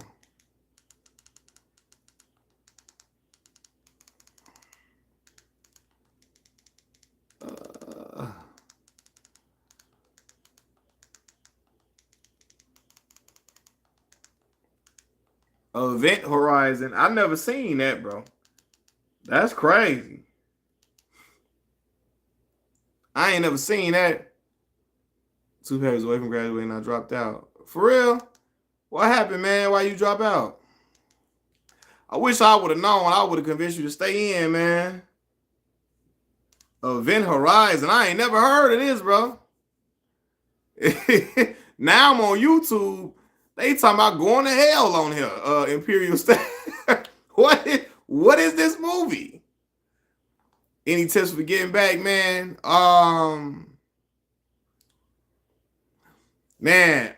Lawrence Fishburne. Okay. Me and my girlfriend, we started drinking every day. Have you have you cut back on the drinking? Because I don't think drinking every day would be productive for you in being a student. I'll be honest with you, because you got to be focused a lot. And inebriation would hinder your study habits. And I just kind of fell apart. It happens, man. It happens. But I would suggest, I would suggest that you leave the drinking alone. And yeah, I just remember to keep the goal in mind. The end goal, that was what for me when I was in school, whether it was grad school or undergrad, I always kept in mind I was there for a reason. I always said, man, when I start this, I can't quit it. I don't like to quit anything I start. I'm like, I gotta get this degree so I can be able to get this job to take care. I only had my daughter at the time. Take care of my daughter, to take care of myself, and to keep prospering. So I want to say, just keep that in mind. You got an end goal. You trying to get. So you say chasing black excellence. Yeah, keep that in mind. I would say put motivational. If you got a bulletin board, put some motivational stuff up there. My homie Kiefer, I told y'all about their hoops. He reads a lot of self-help books, self-help books, and all of that. Yeah, nah, Brian, I never smoked a day in my life. Hey, Daniel, no, I never smoked a day in my life. My father used to smoke though a lot, but yeah, I ain't never smoked though. I don't down nobody that do though. It just wasn't for me. I was chasing bras too much in college, but I made it. Yeah, my father was doing the same thing in college. My dad didn't graduate though from college. He did. He dropped out of college his junior year. Say he used to drink crazy. Yeah, I hear you. Uh yeah, I never liked the taste of liquor, man. And people say it's not for the taste. But when I be doing stuff, if it don't taste good, I'm like a kid. If it don't taste good, I don't like it. I'm just like that, like a little kid. Like he even looks at cigarettes with. Yeah, man, I never smoked nothing before. You say you 25. Yeah, man, you got time, man. Go back to school, man. Go back. Like you said, only a few papers. Finish that out, bro. You're going to feel a lot. You're going to be glad when you finish it out. Don't wait too long, because sometimes I feel like the longer you might wait out, the more you might not want to do it. So, yeah, you hate sushi. My daughter loves sushi. My daughter she has a palate that I do not have. Like, she eats vegetables as snacks and stuff like that. My daughter eats celery she don't put no, this is rare that a black man don't drink or smoke. And yeah, we out here though. You know what I mean? Yeah, I was just kind of different, Elgin, to be honest with you. I always kind of like did my own thing a lot. So like I didn't that was going on in my neighborhood. Yeah, most men, for real, yeah. It was going on a lot in my neighborhood. My friends and stuff, they did their own thing, but like, yeah, I just was never I never was attracted to it. To be honest with you. Sushi is great, y'all tripping. Yeah, my daughter love it. Like, seriously. But again, my daughter would eat salad with no dressing, stuff like that. You gonna take some class at Chicago State? Yeah, man. Go ahead and do that, man. Shout out to Chicago State, man. He said sushi overrated. Yeah, my daughter, she like all that type of stuff. She's an English major. Okay. Yeah, I was communication, mass communication. So journalism, public relation, broadcasting, all of that. So, I was taking them English courses, all of that. Yeah, man, I did a lot of that. Yeah, StreamYard, you should do a panel next time. So look, when I try to look for the StreamYard, it's an app, right? I try to look for it in the App Store on my Android. I don't see StreamYard on there. In the App Store, though. Y'all let me know if y'all see it. StreamYard helps you to do the panels, right? You see it in the App Store? I got to look. Maybe I don't know.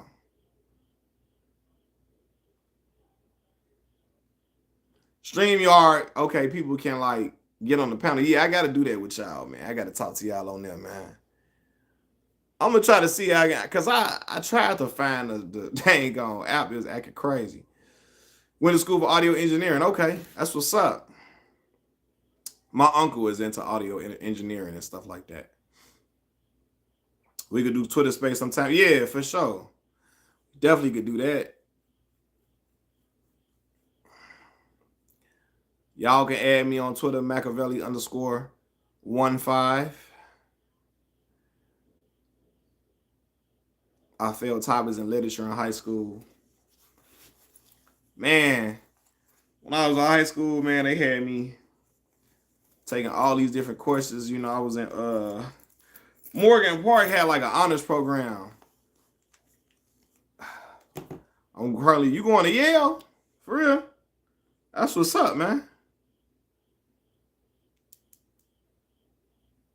Hold on, Tristan. Maybe I'm tripping. Now this your first time on. I'm tripping. It's your first time on. You going to Yale? Okay. Hey, it's so fun. It's crazy, right? Like I'm saying, you at Yale for real, Tristan?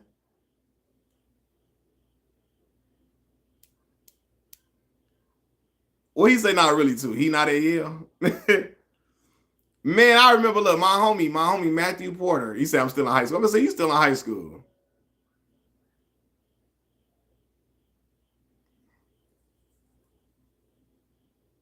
You say you been in here? Okay. He said, yeah, you still in high school. Hey, look, so my homie, you went to Morgan Park 97, 2001, right? I remember you saying that. Yep. I was in there from 2007 to 2011. So look, my homie from Morgan Park, he got a scholarship to go play football at Yale. But unfortunately, to play the coaching staff that recruited him got fired before he could get there. He committed to go to Yale. And he couldn't go to Yale anymore, unfortunately. That's my dog, too, man. Matt, real smart brother. Went to Morgan Park, was finna go to Yale on the football scholarship.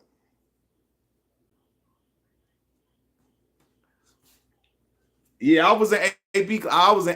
I had all honors classes in high school. And then I had AP classes as well, which is why I had that weighted GPA.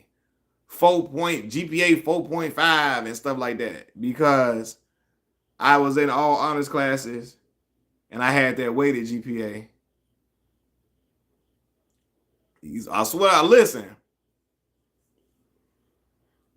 I'd rather have AP class than this phone bill and rent. I'm with you, bro. I'd rather have them classes again, man. Renting all that, man.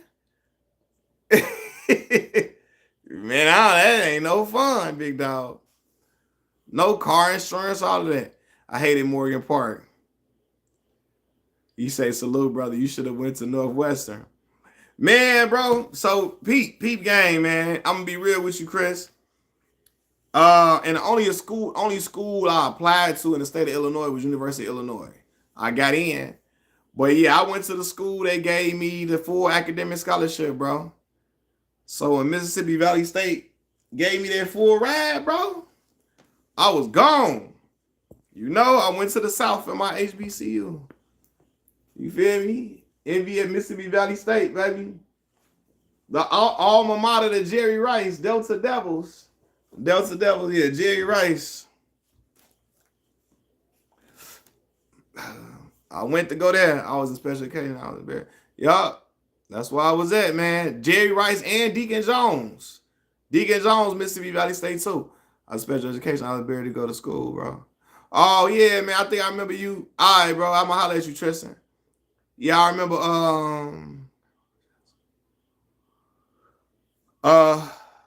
I can see you going to DePaul. I remember you was telling me you was in special education, man. It's all good, man. And they was fighting you at MP. I think, man, MP was tripping. In English, and I majored in it. You could do anything, bro. For real. University of Chicago, that's a really, really smart school. My homie right now in grad school at the University of Chicago. University of Chicago, man, that you got, yeah. Gotta have that mind, man, to go to that school. They don't always know what we can do. Just what box they think we belong. Yeah, for real, man. You know, like my son is autistic, so, you know, I'm always Believing that my son can do anything he put his mind to, and believing that he can go achieve great things, even with him having an autism diagnosis. So, yeah. Your brother's autistic? Yeah, oh, man, that's what's up, man. Look out to your brother, man. Look out to your brother. Yeah, it kind of be like, your little brother can be. He's not your son, but he can be like that, when you raising him up and being a guardian. Sister Jean, yes, she is. So my little cousin, Chris, my little cousin is in his freshman year at Loyola playing basketball. He got a picture with Sister Jean and everything. My little cousin. He was living in Texas, but he came to Chicago to come play on an athletic scholarship, basketball scholarship.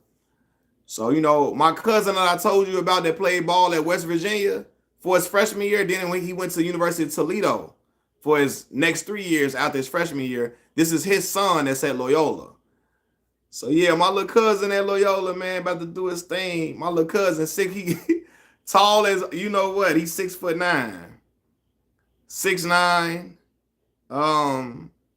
Just turned 18, so we gonna check him out, man. And then we gonna go check him out at the games.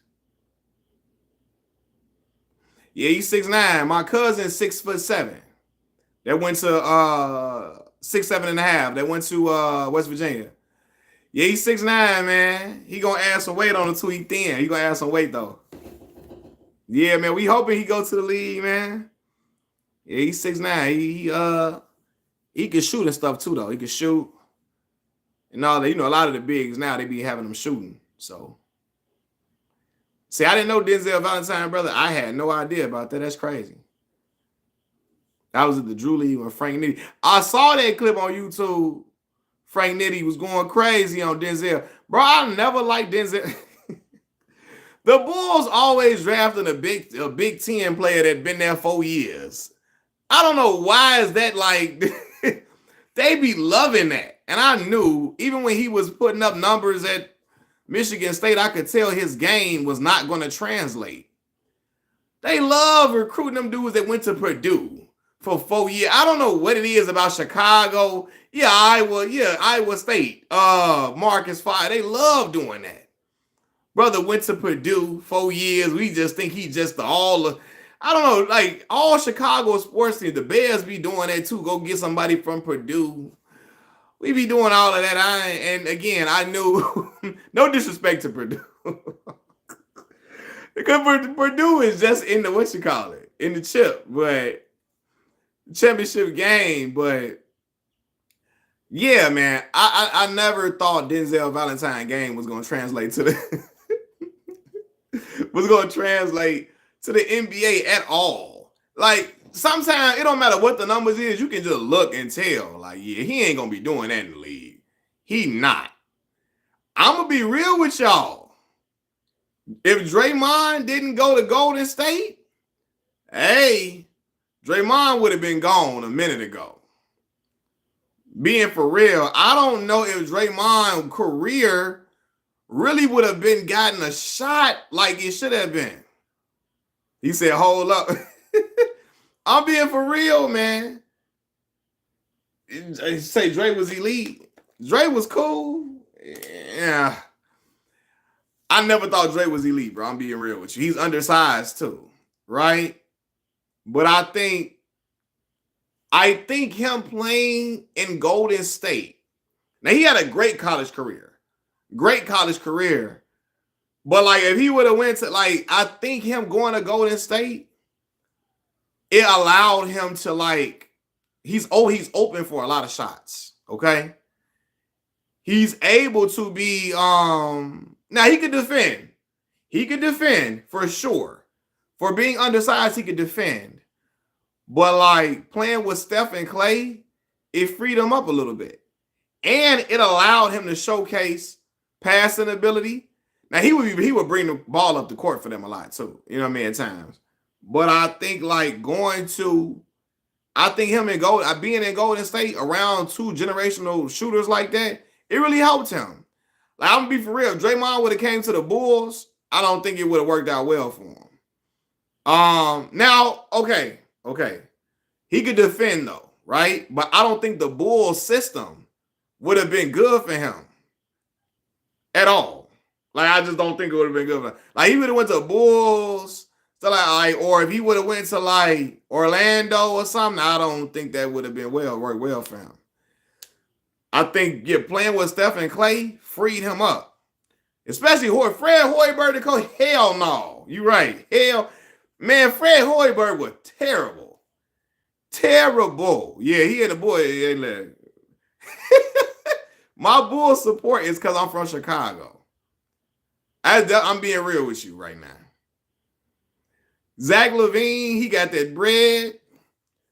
Oh, man, Zach, man. I don't think Zach want to be here no more. I think he would start wanting to be here a little minute ago. I could have won. See, yeah. Now, Daniel, that when Lonzo getting hurt messed us all up. That messed us up. Lonzo was really, we needed Zoe. Zoe was defending. He was getting guys high percentage shots. He was shooting better from the three.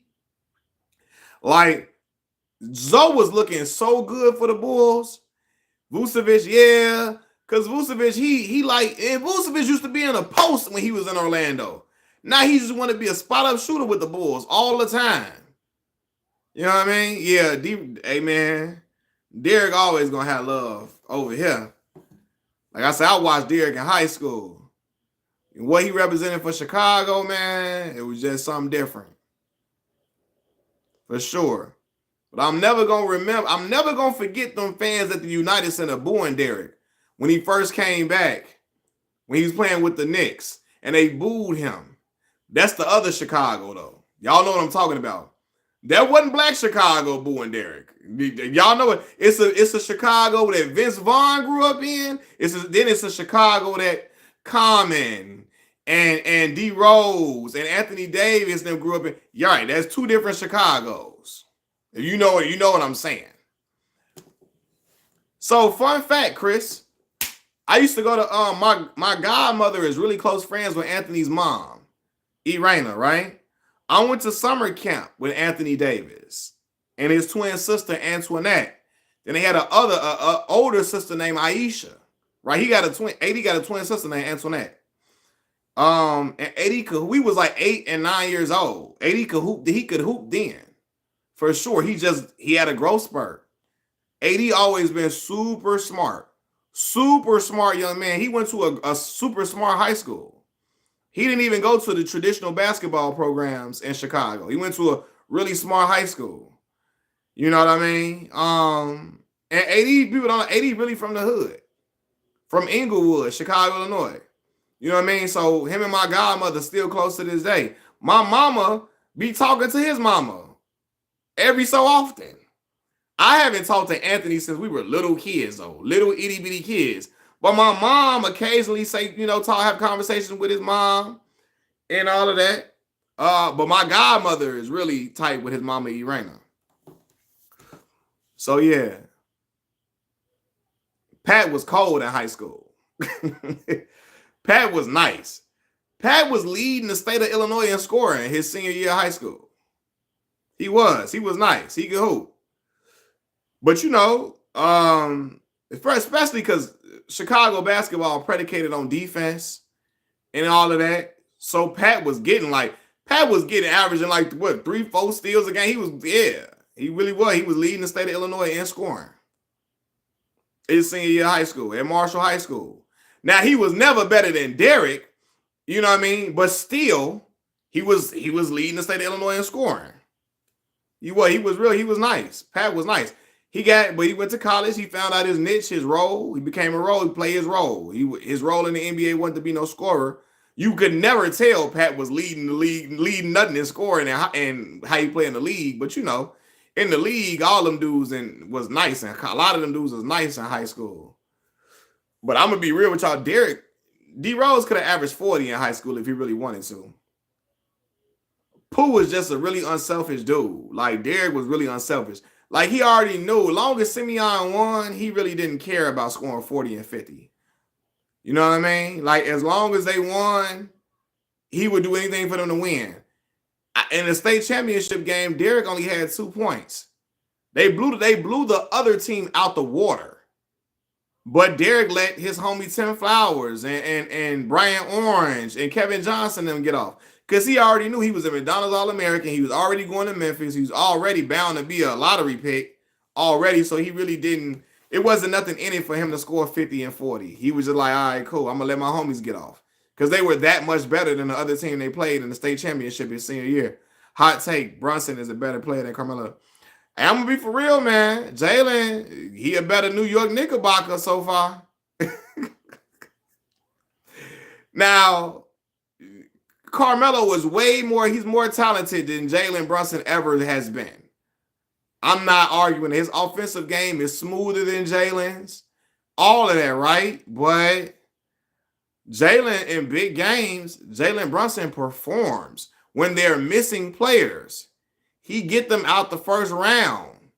Has Carmelo ever got out the first round outside of that time they went to the Western Conference Finals? When has Carmelo? I'm being for real now. No, he has. He got out the first round. Because in New York, in the Knicks, with the Knicks, he did. I'm tripping. With the Knicks, he got out the first round. I'm sorry. I'm talking about Denver. In Denver, I think the only time Carmelo got out the first round in Denver was when twice. Okay, twice. Got you. Yeah. But yeah, Jalen not the fastest. He not the strongest. He not the most athletic. But he can get to any spot on the court. He can get any shot he want to get off. His IQ is high.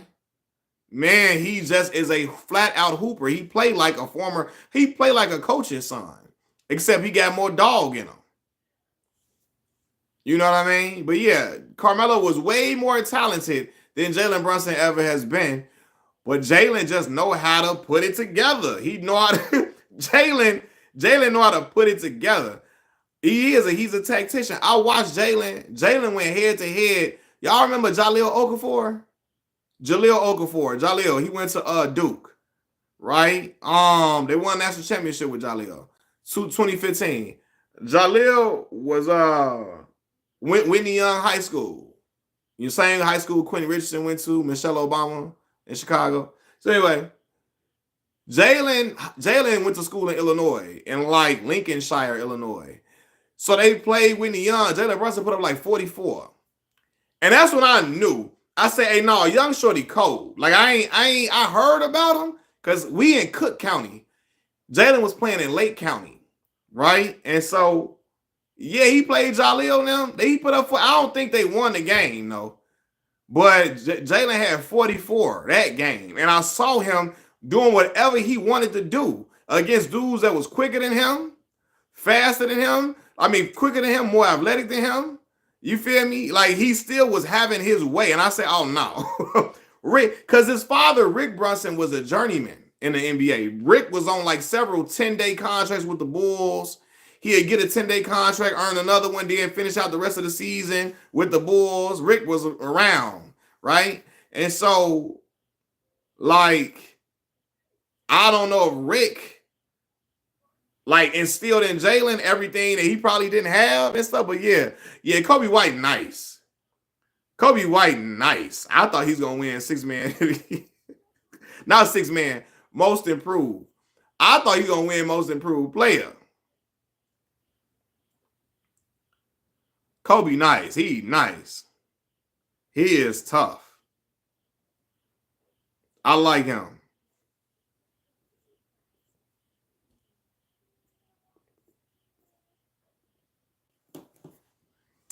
Josh Giddey ain't that good outside the paint. You know, I ain't really watched Josh Giddey too much like that. I gotta see what my man Shaq say. I'm not familiar with his game like that.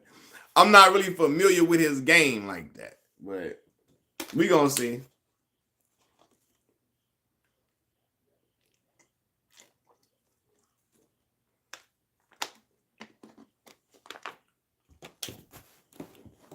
He was an offensive liability. Was he? They were leaving Giddey open for 3. Oh man, I remember when LeBron them was playing the Houston Rockets in the bubble. And the Lakers was sagging off of Russ and was letting Russ shoot the 3. was letting Russ shoot the three. I say, man.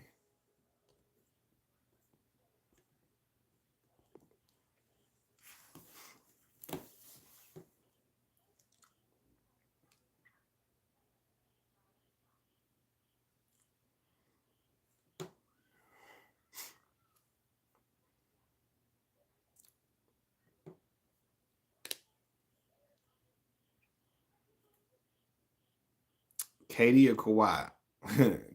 Kevin Durant. Believe it or not, Kevin Durant. He said both fraud. Oh, yeah, but KD is a weapon, a certified weapon, though.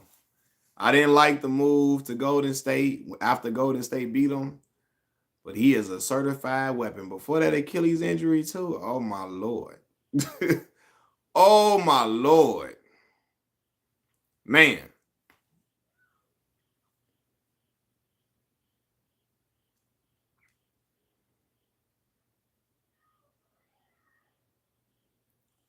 Yeah, KD. Woo. Like I say, I seen that dude there. I remember when the Laker, when Cleveland was playing Golden State with Kevin Durant, I held my breath every time that boy shot the ball. I say, fam, y'all know Bron, my dog, so I'm like, come on, Bron. Yo, Kevin Durant was hitting every difficult shot. And again, that's why I think that Golden State team probably one of the best teams ever assembled. Well, ain't no probably about it. It might be the best. Man, listen, because you couldn't double nobody. Like, godly, you double somebody, Steph, Clay, KD wide open. And then what? Like Jeezy say, and then what? What you finna do then? That's why I told y'all, as much as I love, the best defense I seen played was the 04 Pistons. And I love that team. I don't see that Pistons team beating that Golden State team. Because Ben Wallace ain't never had to guard nobody on a perimeter like that. He coming out to guard KD? Oh no. What? And I love Ben. Ben was a force. Force in that paint. 6'7.5", blocking everything up out of there, boy. Yeah, my mama love that joint. Y'all see my mama singing that. I think I had my mama on video singing that at my grandma's crib one time. She loved that. And then what? That's her joint. I don't think Scotty is stopping. Yeah. I used to 80s had a. Now again, I wasn't alive. So you right. Showtime Lakers, Boston Celtics. I'm looking at them rosters now. You right. They had all them Hall of Famers. So you right. You right. You right. Yeah, them teams was crazy. I look at the talent on them teams now. Godly. Shout out to Irvin Magic Johnson, Larry Bird now. Bad boy Detroit Pistons. Yeah, man. That's why I love Isaiah Thomas, man. I'm gonna tell you right now, Chicago, I do not like how Chicago did Zeke in favor of Michael Jordan. And I got Michael Jordan #1 all time. I do not like how Chicago tried to SHIT on Zeke for Mike. And to me, yeah, Mike won us all them championships. But Zeke a thoroughbred stand-up dude, dog.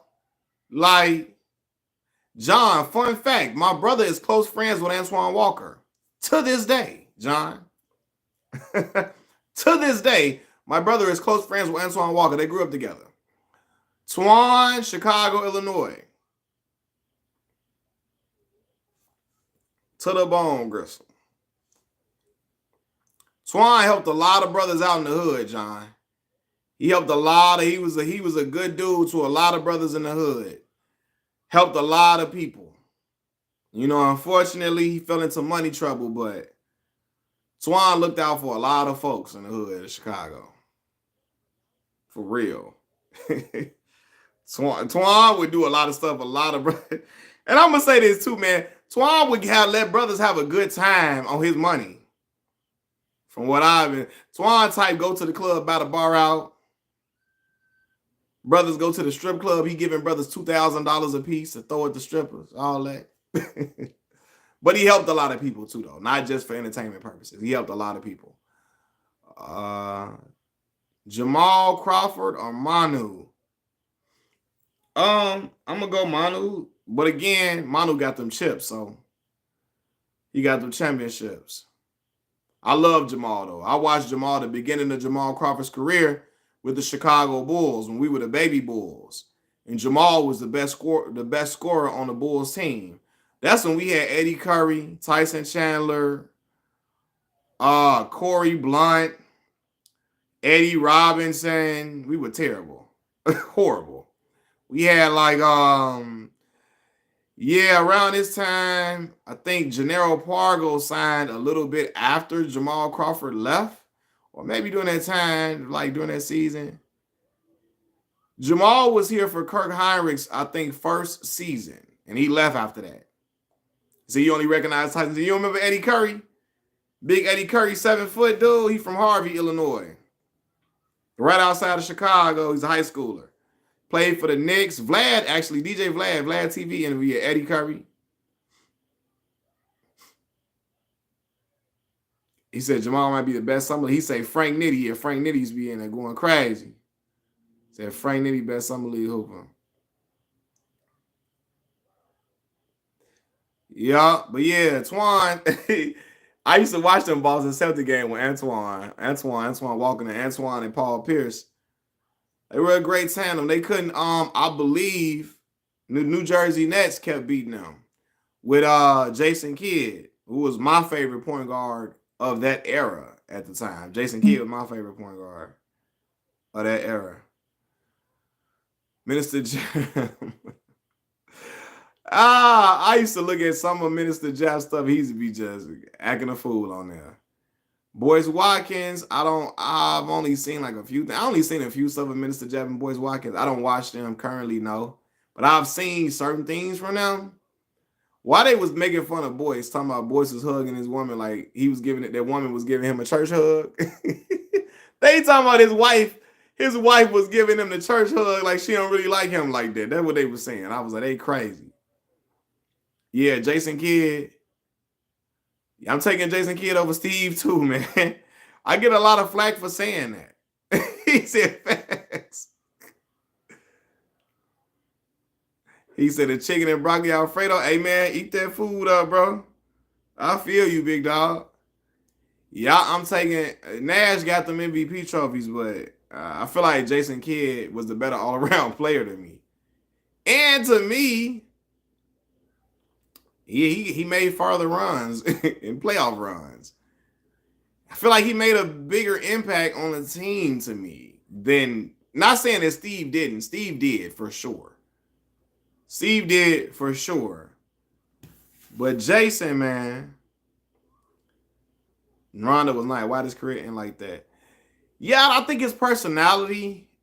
Rondo not for no BS, man.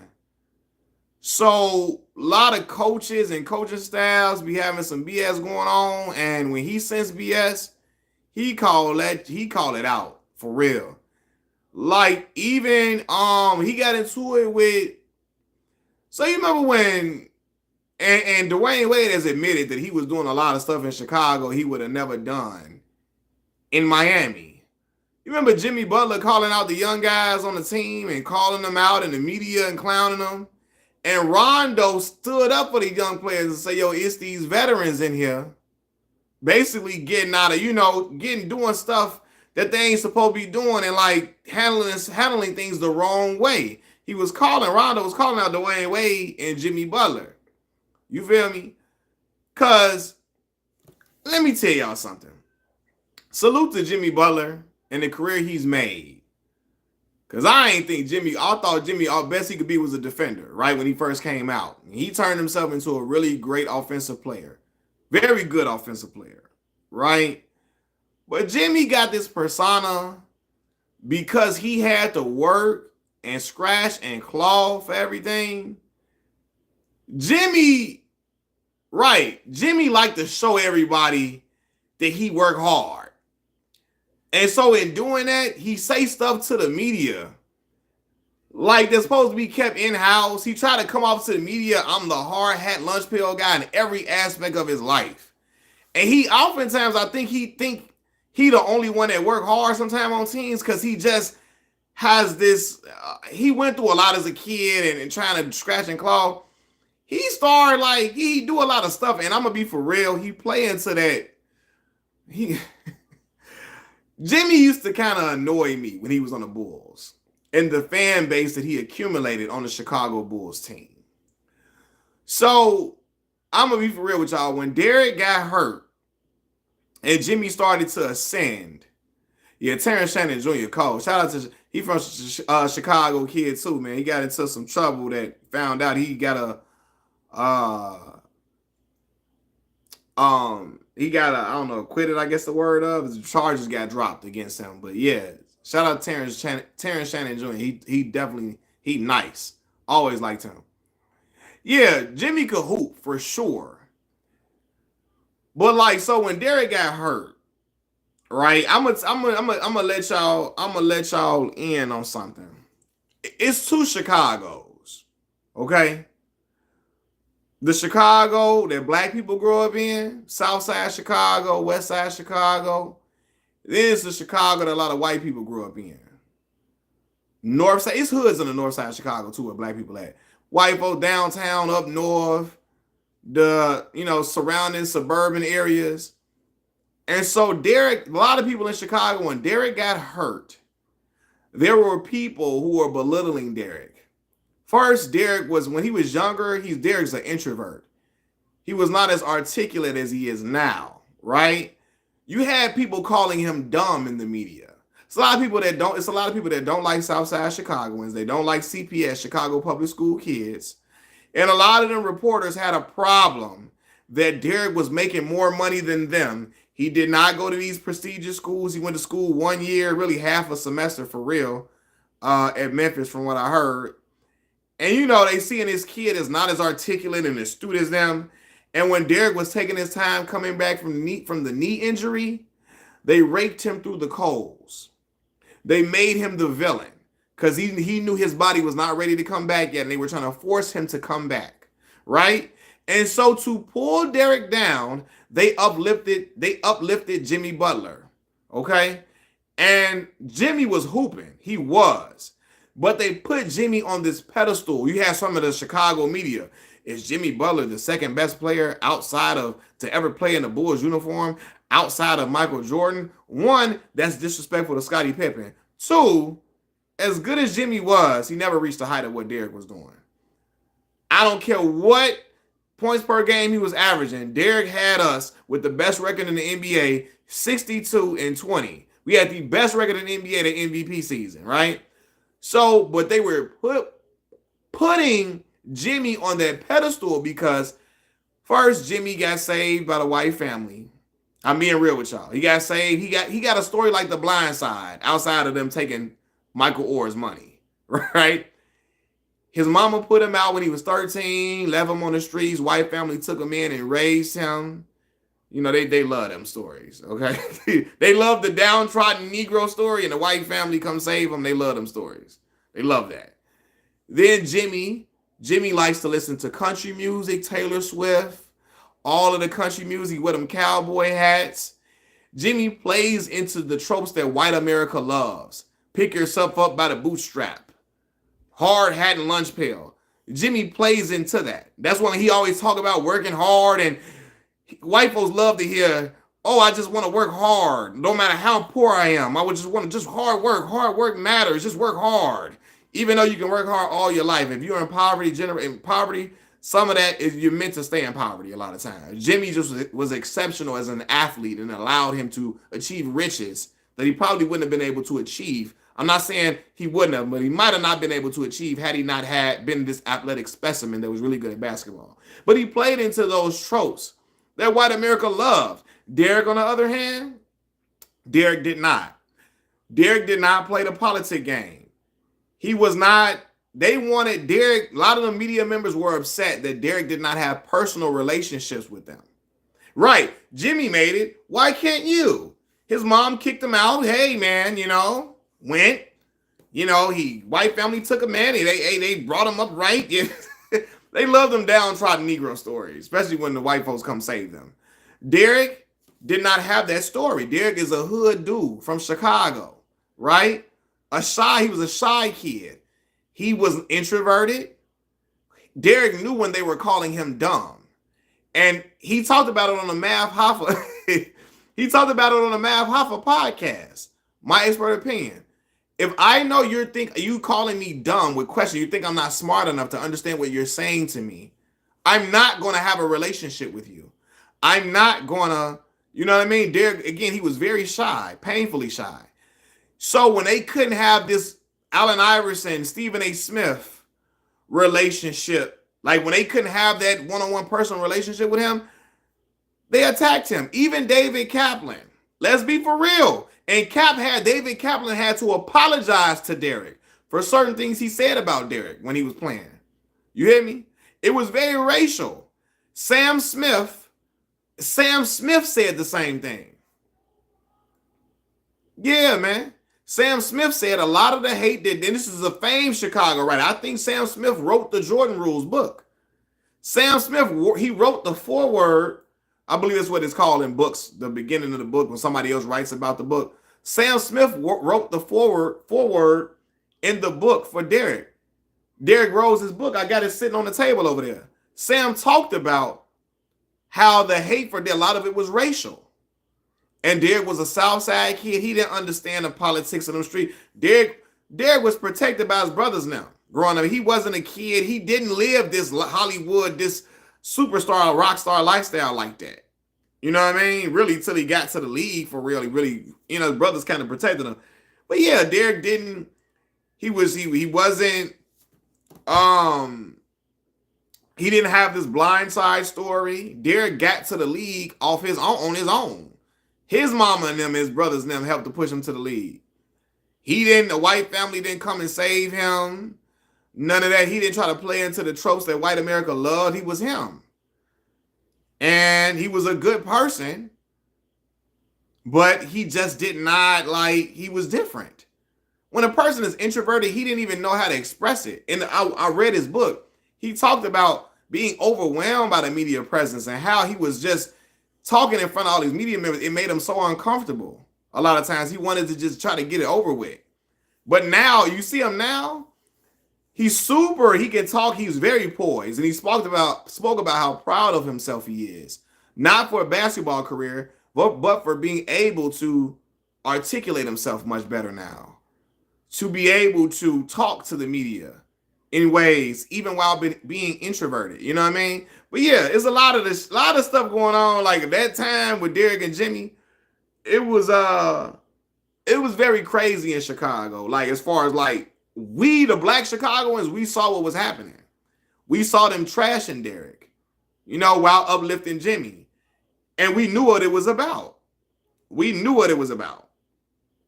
Yeah, Jimmy's a black man, but he had the story that they thought was better for the world to hear.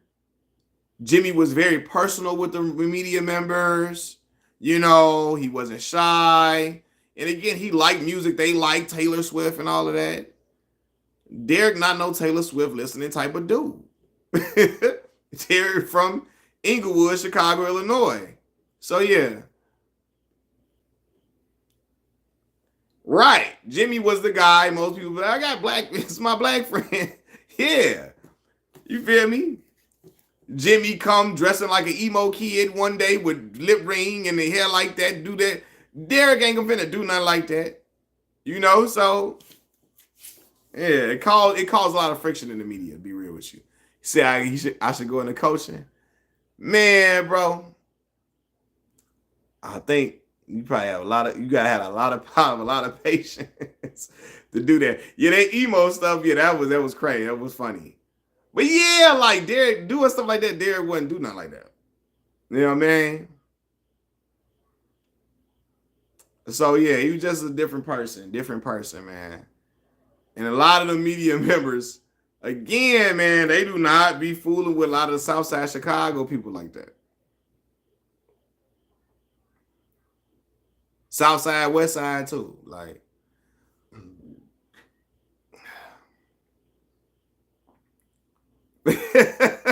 Bugle Boy, yeah, you know the Bugle Boy. Bugle Boy attire. Oh man, you know that's Kwame Brown. That's his clothes now. Brother got that Duck Dynasty swag. Kwame Brown got the swag of Paul Bunyan mixed with Duck Dynasty and Brett Favre all in one. All in one. I told y'all. I was like, man, I seen that brother with them American flags sitting around him. Why he making Kwame got American flag around him in the background, camouflage hunting clothes on, Wrangler jeans. I knew what I knew. I said, oh no, fam. This brother is on the Jason Whitlock side of the game. He on the Jason Whitlock side, and lo and behold, he started coming with the Whitlock type talk. I said, oh, here we go. I knew it. I'm like my man on Coming to America. Uh-huh.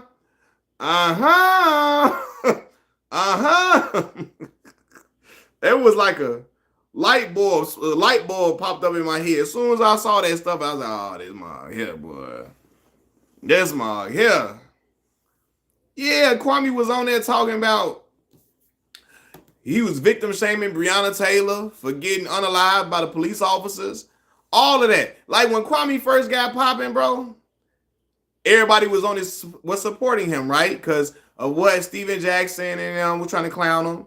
But see, I saw the imagery in his videos and something didn't look right. So I said, let me look at the previous content he made before everybody came to his channel. He had a lot of that good old boy talk on his channel. And then he started talking about Breonna Taylor, blaming Breonna Taylor for her death and all that. I was like, oh, here we go. Here we go. I knew it. So he appeals to them conservatives, them anti-black conservatives. And what he'll do is he'll try to keep black folks on his team by talking about how Stephen A. Smith talk bad about black men all the time. And then he'll do the same thing. But then he'll do the same thing and talk crazy about LeBron James. Like dog LeBron James. LeBron ain't never did nothing to him. You feel me? But then he'll praise Michael Jordan and Kobe Bryant because he know anti-black conservatives love Michael Jordan.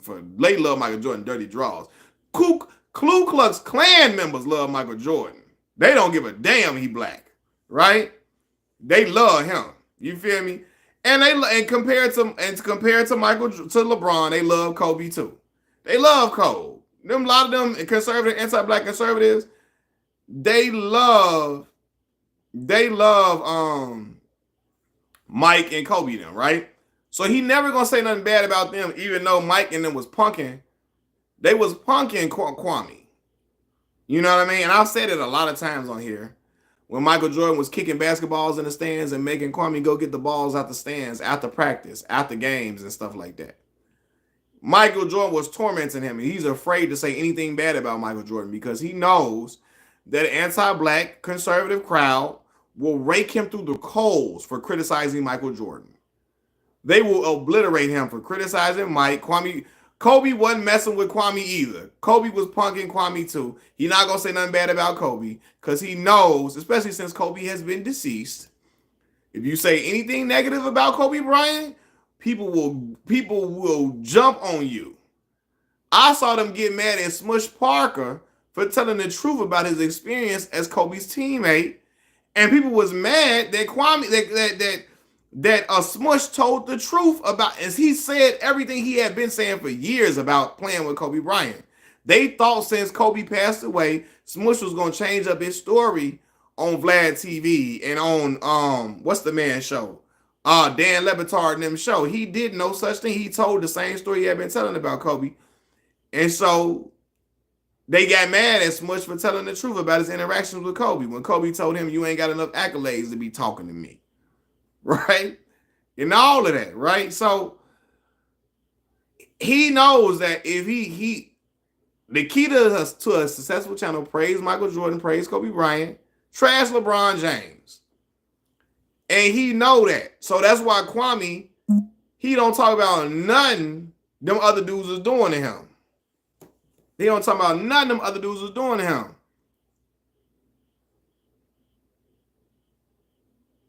But his passing doesn't make him any better. Yeah, Kobe is a phenomenal player, right? But I told y'all, I'm a type of person. I'm gonna tell the truth about I don't like to me, when a person passes, that does not mean we can't be true about certain stuff that happened, right? Kobe was a phenomenal player. So I'm never gonna act like he wasn't. But yeah, people be going crazy. I'm gonna go live tomorrow, bro. I'm gonna go live tomorrow, man. I know y'all finna hop off. Y'all, I'm finna get ready to hop off too, man. I'm finna call it one. Yeah, acting like now revisionist history. And Chris noticed they be acting like Kobe was the better player than Shaq now doing that three-peat run. Now y'all know that's a damn lie. The lie to take the test determine that's a goddamn lie.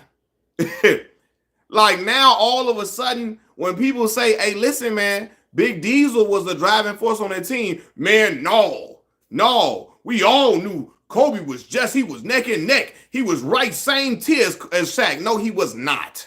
Kobe was a great player, but Shaquille O'Neal was the dude on that squad.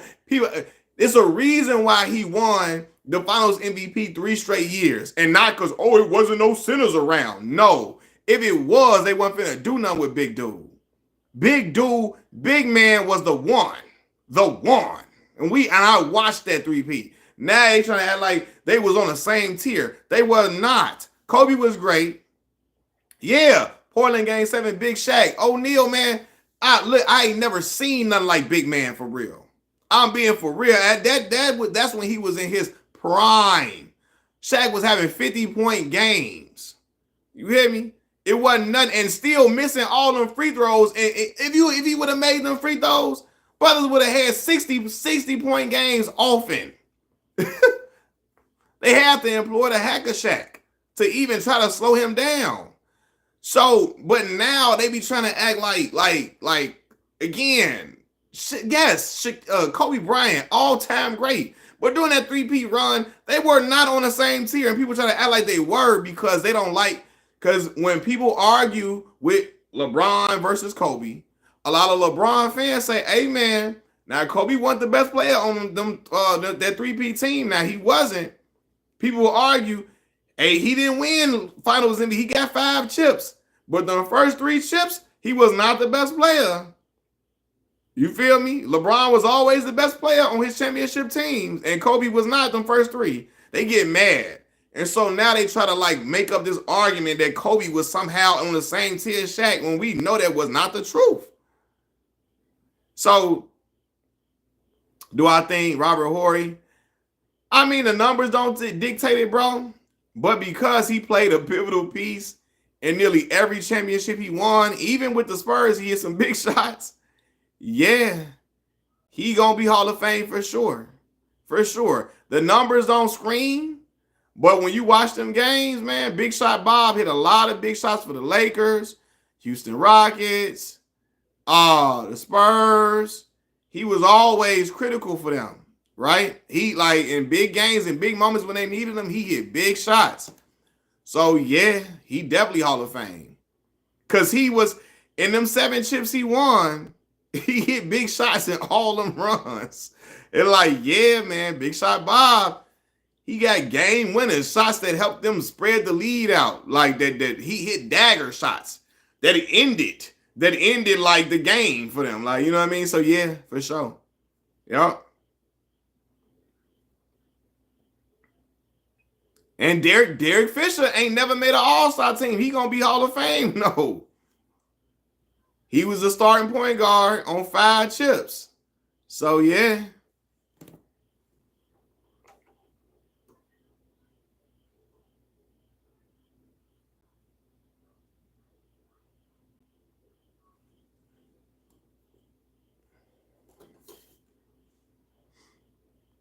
But yeah, Big Shot Bob, man, he was the dope.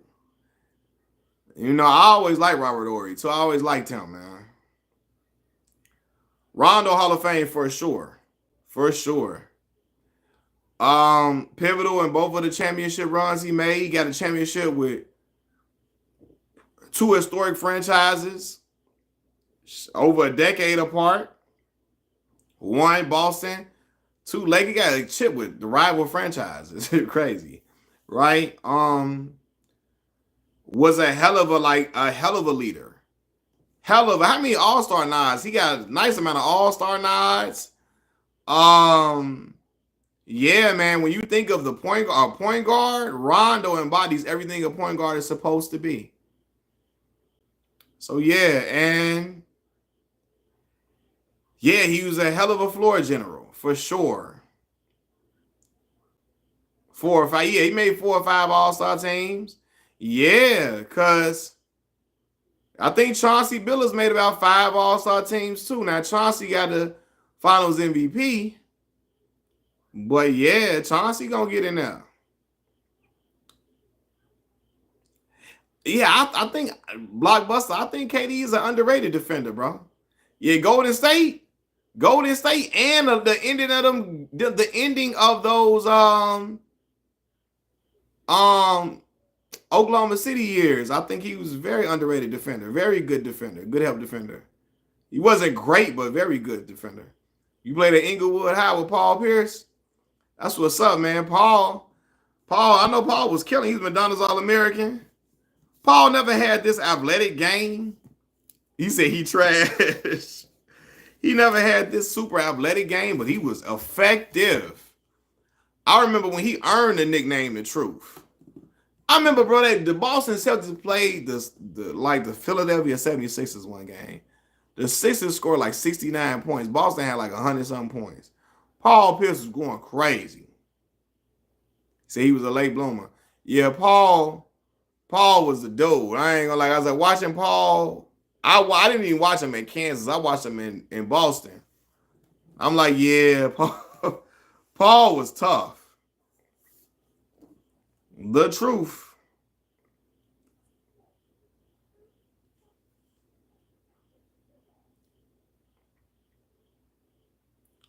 I think Paul George is more skilled too, as well. Especially as a defender, all of that shot maker. Yeah, like Paul George nice, man. Paul is nice. For real. But yeah, Paul Pierce Truth was the dude. He was. He was for sure. He another one. He hit a lot of big shots. PG got the best handle. Yeah, he does. Handle solid. Nice. Are you like Born Ready? Lance Stevenson. Born Ready. Born Ready. I used to watch his little he used to have like a web series. An internet TV show. Right? Lance was nice. Lincoln High School. Yeah, they pushed Braun to game 7. In Miami, Braun. Yeah.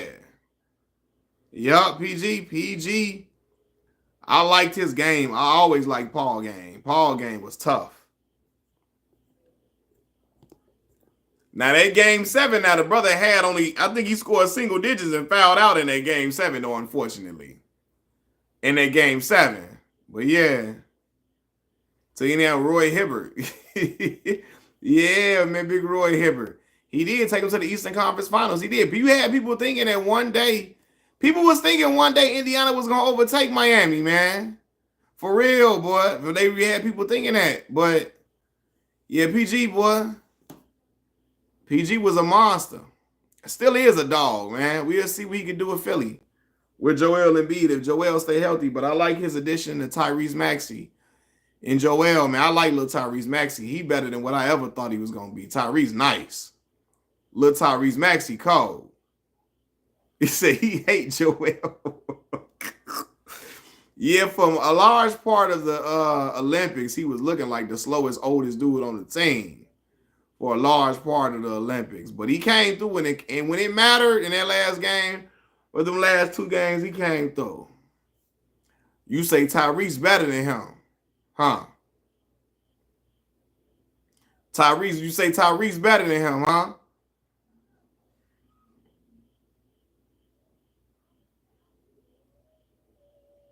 Yeah. Tyrese Maxey tough. The mid 2010 Eastern Conference team with Trey.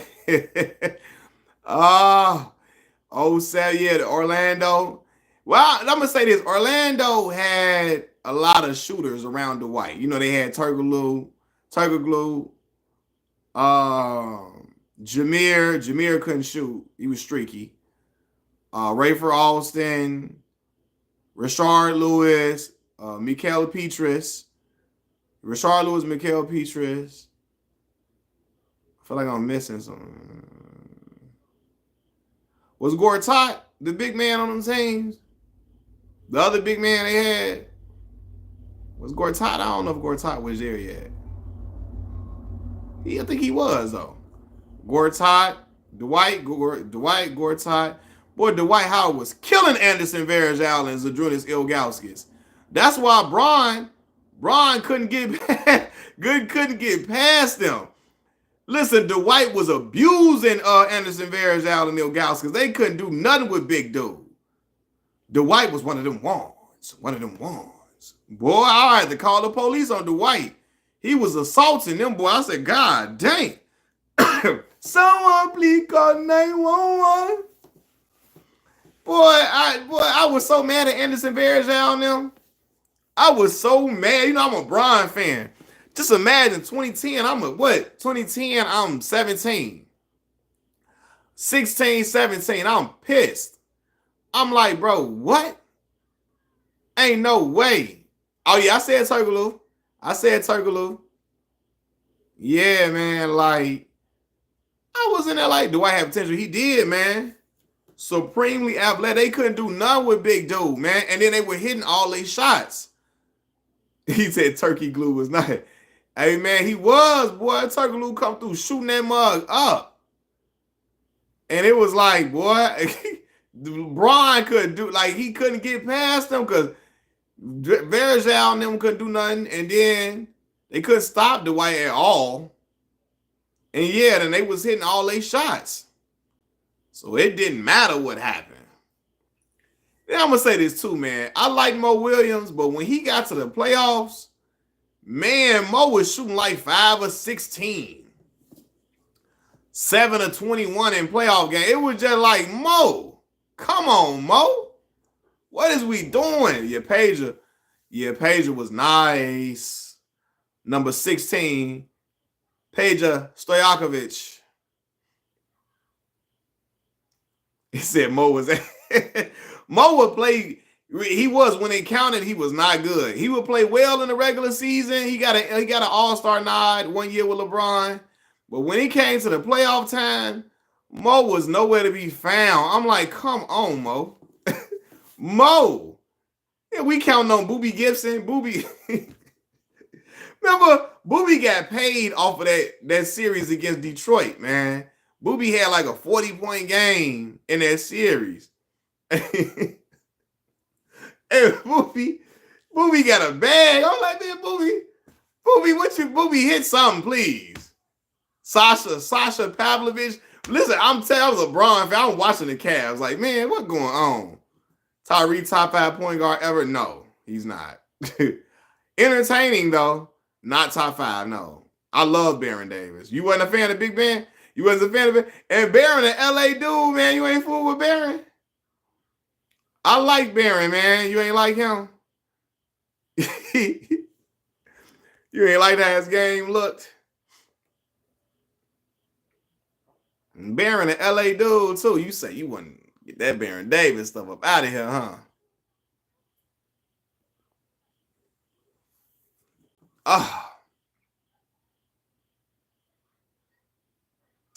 Because I'm a all USC fan. He was UCLA. I got you.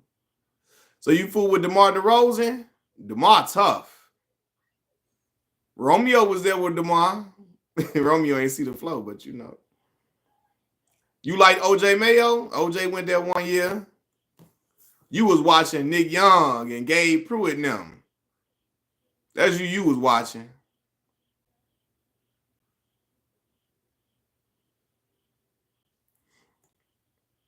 Nick Young, Gabe Pruitt.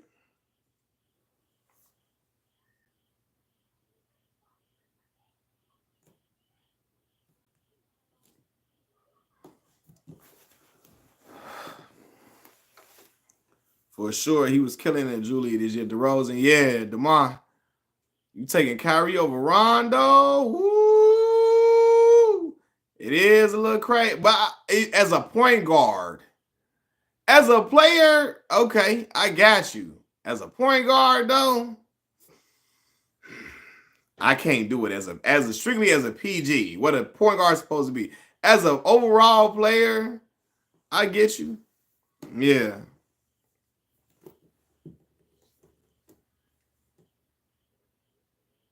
Yeah, Rondo passing is elite. God tier passer. He's a God tier passer for sure.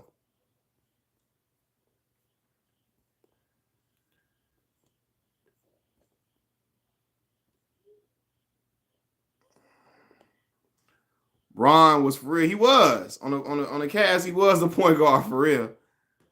I know Kevin Porter Jr. and his family. Good kid. Hope he keep his. Yeah, man. I like Kevin Porter Jr. game. Tony Barker is better than yeah. Hey, then Kyrie. Shout out Tony, man. Even though I heard Tony be on that BS, I heard Tony is Mr. Steal Your Girl for real. I heard Tony is the OJs. They smile in your face all the time. They want to take your place. The backstabbers. Backstabbers. I heard he was on that with Brent Berry, man. That's why Steven Jackson can't stand Tony. He said if you read some of the stuff about Tony and have Tony get down, he don't like Tony at all. Yeah, Kyrie overs there. That game 7. Listen. Chris, do you know how I was screaming through the house when Bron then won? Do you know how much stuff people was talking to me? Bro, being a Bron fan, listen, you will have people talking crazy. Them French dudes, they different, boy. What? You hear me? He get to talking that French stuff to Brent, old lady. So listen, I'm going to tell you what happened. Yeah, now look, I never knew if that was really true or not with Jason Richardson and Steve Nash. I never knew if that really true, but Eva, what's up, girl? Eva Longoria kind of confirmed the stuff with like Tony Parker. She low key a little confirmed Tony and Brent Berry situation. Yeah, but no, I listen. People was talking crazy to me about Bron. Hold on. Let me get back. I'm gonna get back to the story about Daniel. So here's the story. Tony Parker was married to Eva Longoria, Desperate Housewives Eva Longoria, right? If you don't know, if you know her, if you don't know her, look her up. So while Tony was married to her, his teammate Brent Berry, allegedly Tony was texting Brent Berry's wife behind Brent back. Brent and Tony Parker, Brent Berry's wife and Tony Parker was having a thing going on behind like Brent Berry back and Eva Longoria's back. Now this Tony Parker teammate now, right? This is his teammate. And they found it out somehow, some way. You hear me? And that caused all type of friction. Eva Longoria left him after that. She left him after that. But yeah, man.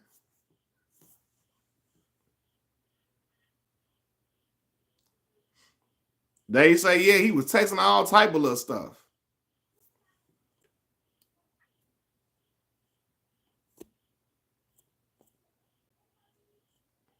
But 71-year-old Bill Belichick dating a 24-year-old. Hey, you know what, though? Them men, old men be moving like that. They be, yeah, mother got to go.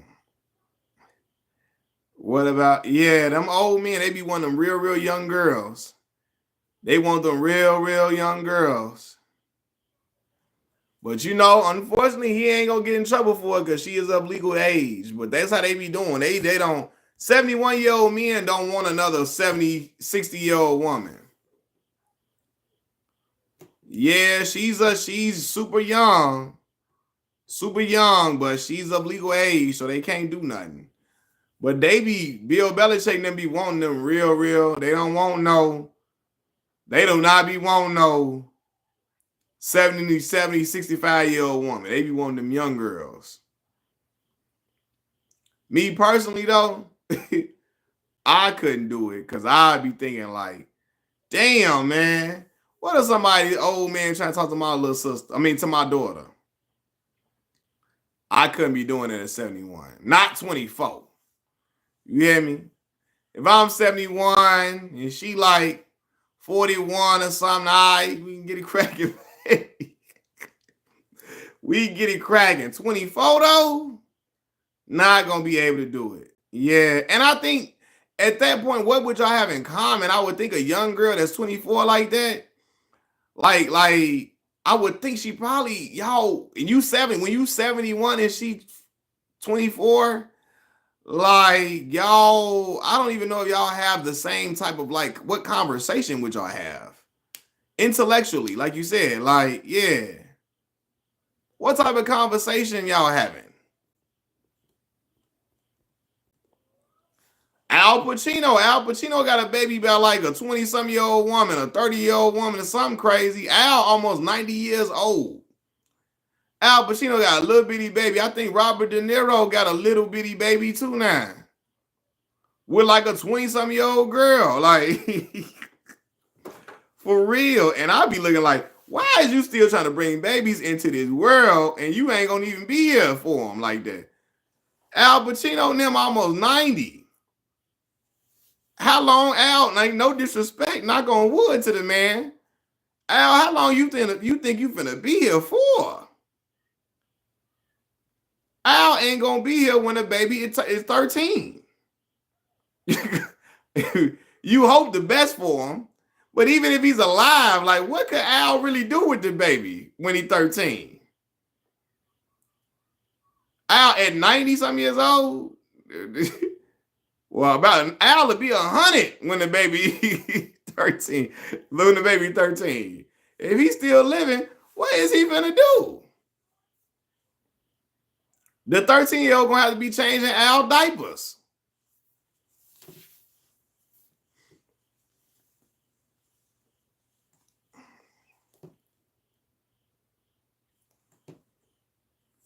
Let's get mad at 10K for an idiot. Man, I appreciate it. Y'all give me this to that 10K. I'm gonna keep making content though, man. Keep talking crazy. Keep doing my little thing. You know what I mean? Bring my uncle and them on.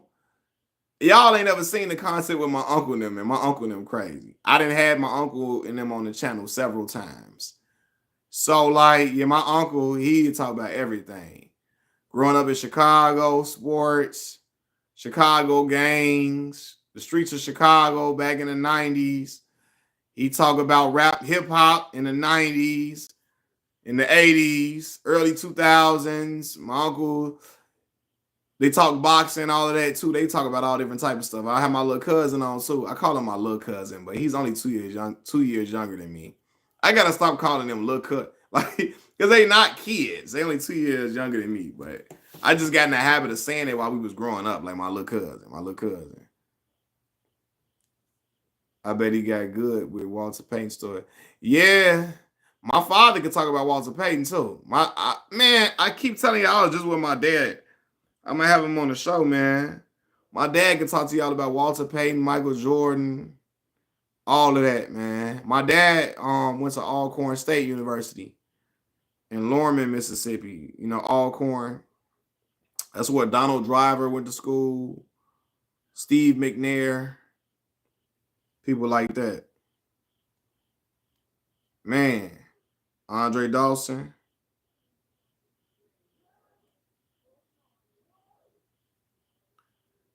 So yeah, I'm gonna have my dad come and talk to y'all too, man.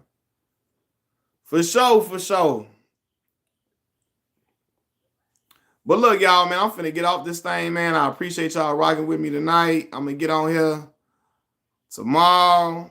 I don't know what time yet, but you know it's gonna be some college football shaking, so we can talk during the games, watch some game. I watched Colorado play live last time when I was on live stream, so I'm gonna get on here tomorrow with y'all, man. All love, man. I appreciate y'all. And watch Game of Thrones, y'all. Please watch Game of Thrones. I will rehash the show with y'all if y'all watch it. If y'all watch it, man. The best show ever made. For real. Best show ever made, hands down, y'all. So check it out, man. Yeah, Nebraska play Colorado tomorrow, so you're going to lock in, man. He said he got a site for y'all to see it for free. Yeah, man. So you got to get them brothers that site, too, man. You got to get them brothers that site, Daniel. But yeah, I'm going to be on here tomorrow, man. So y'all lock in with me, man. I'm out. Peace.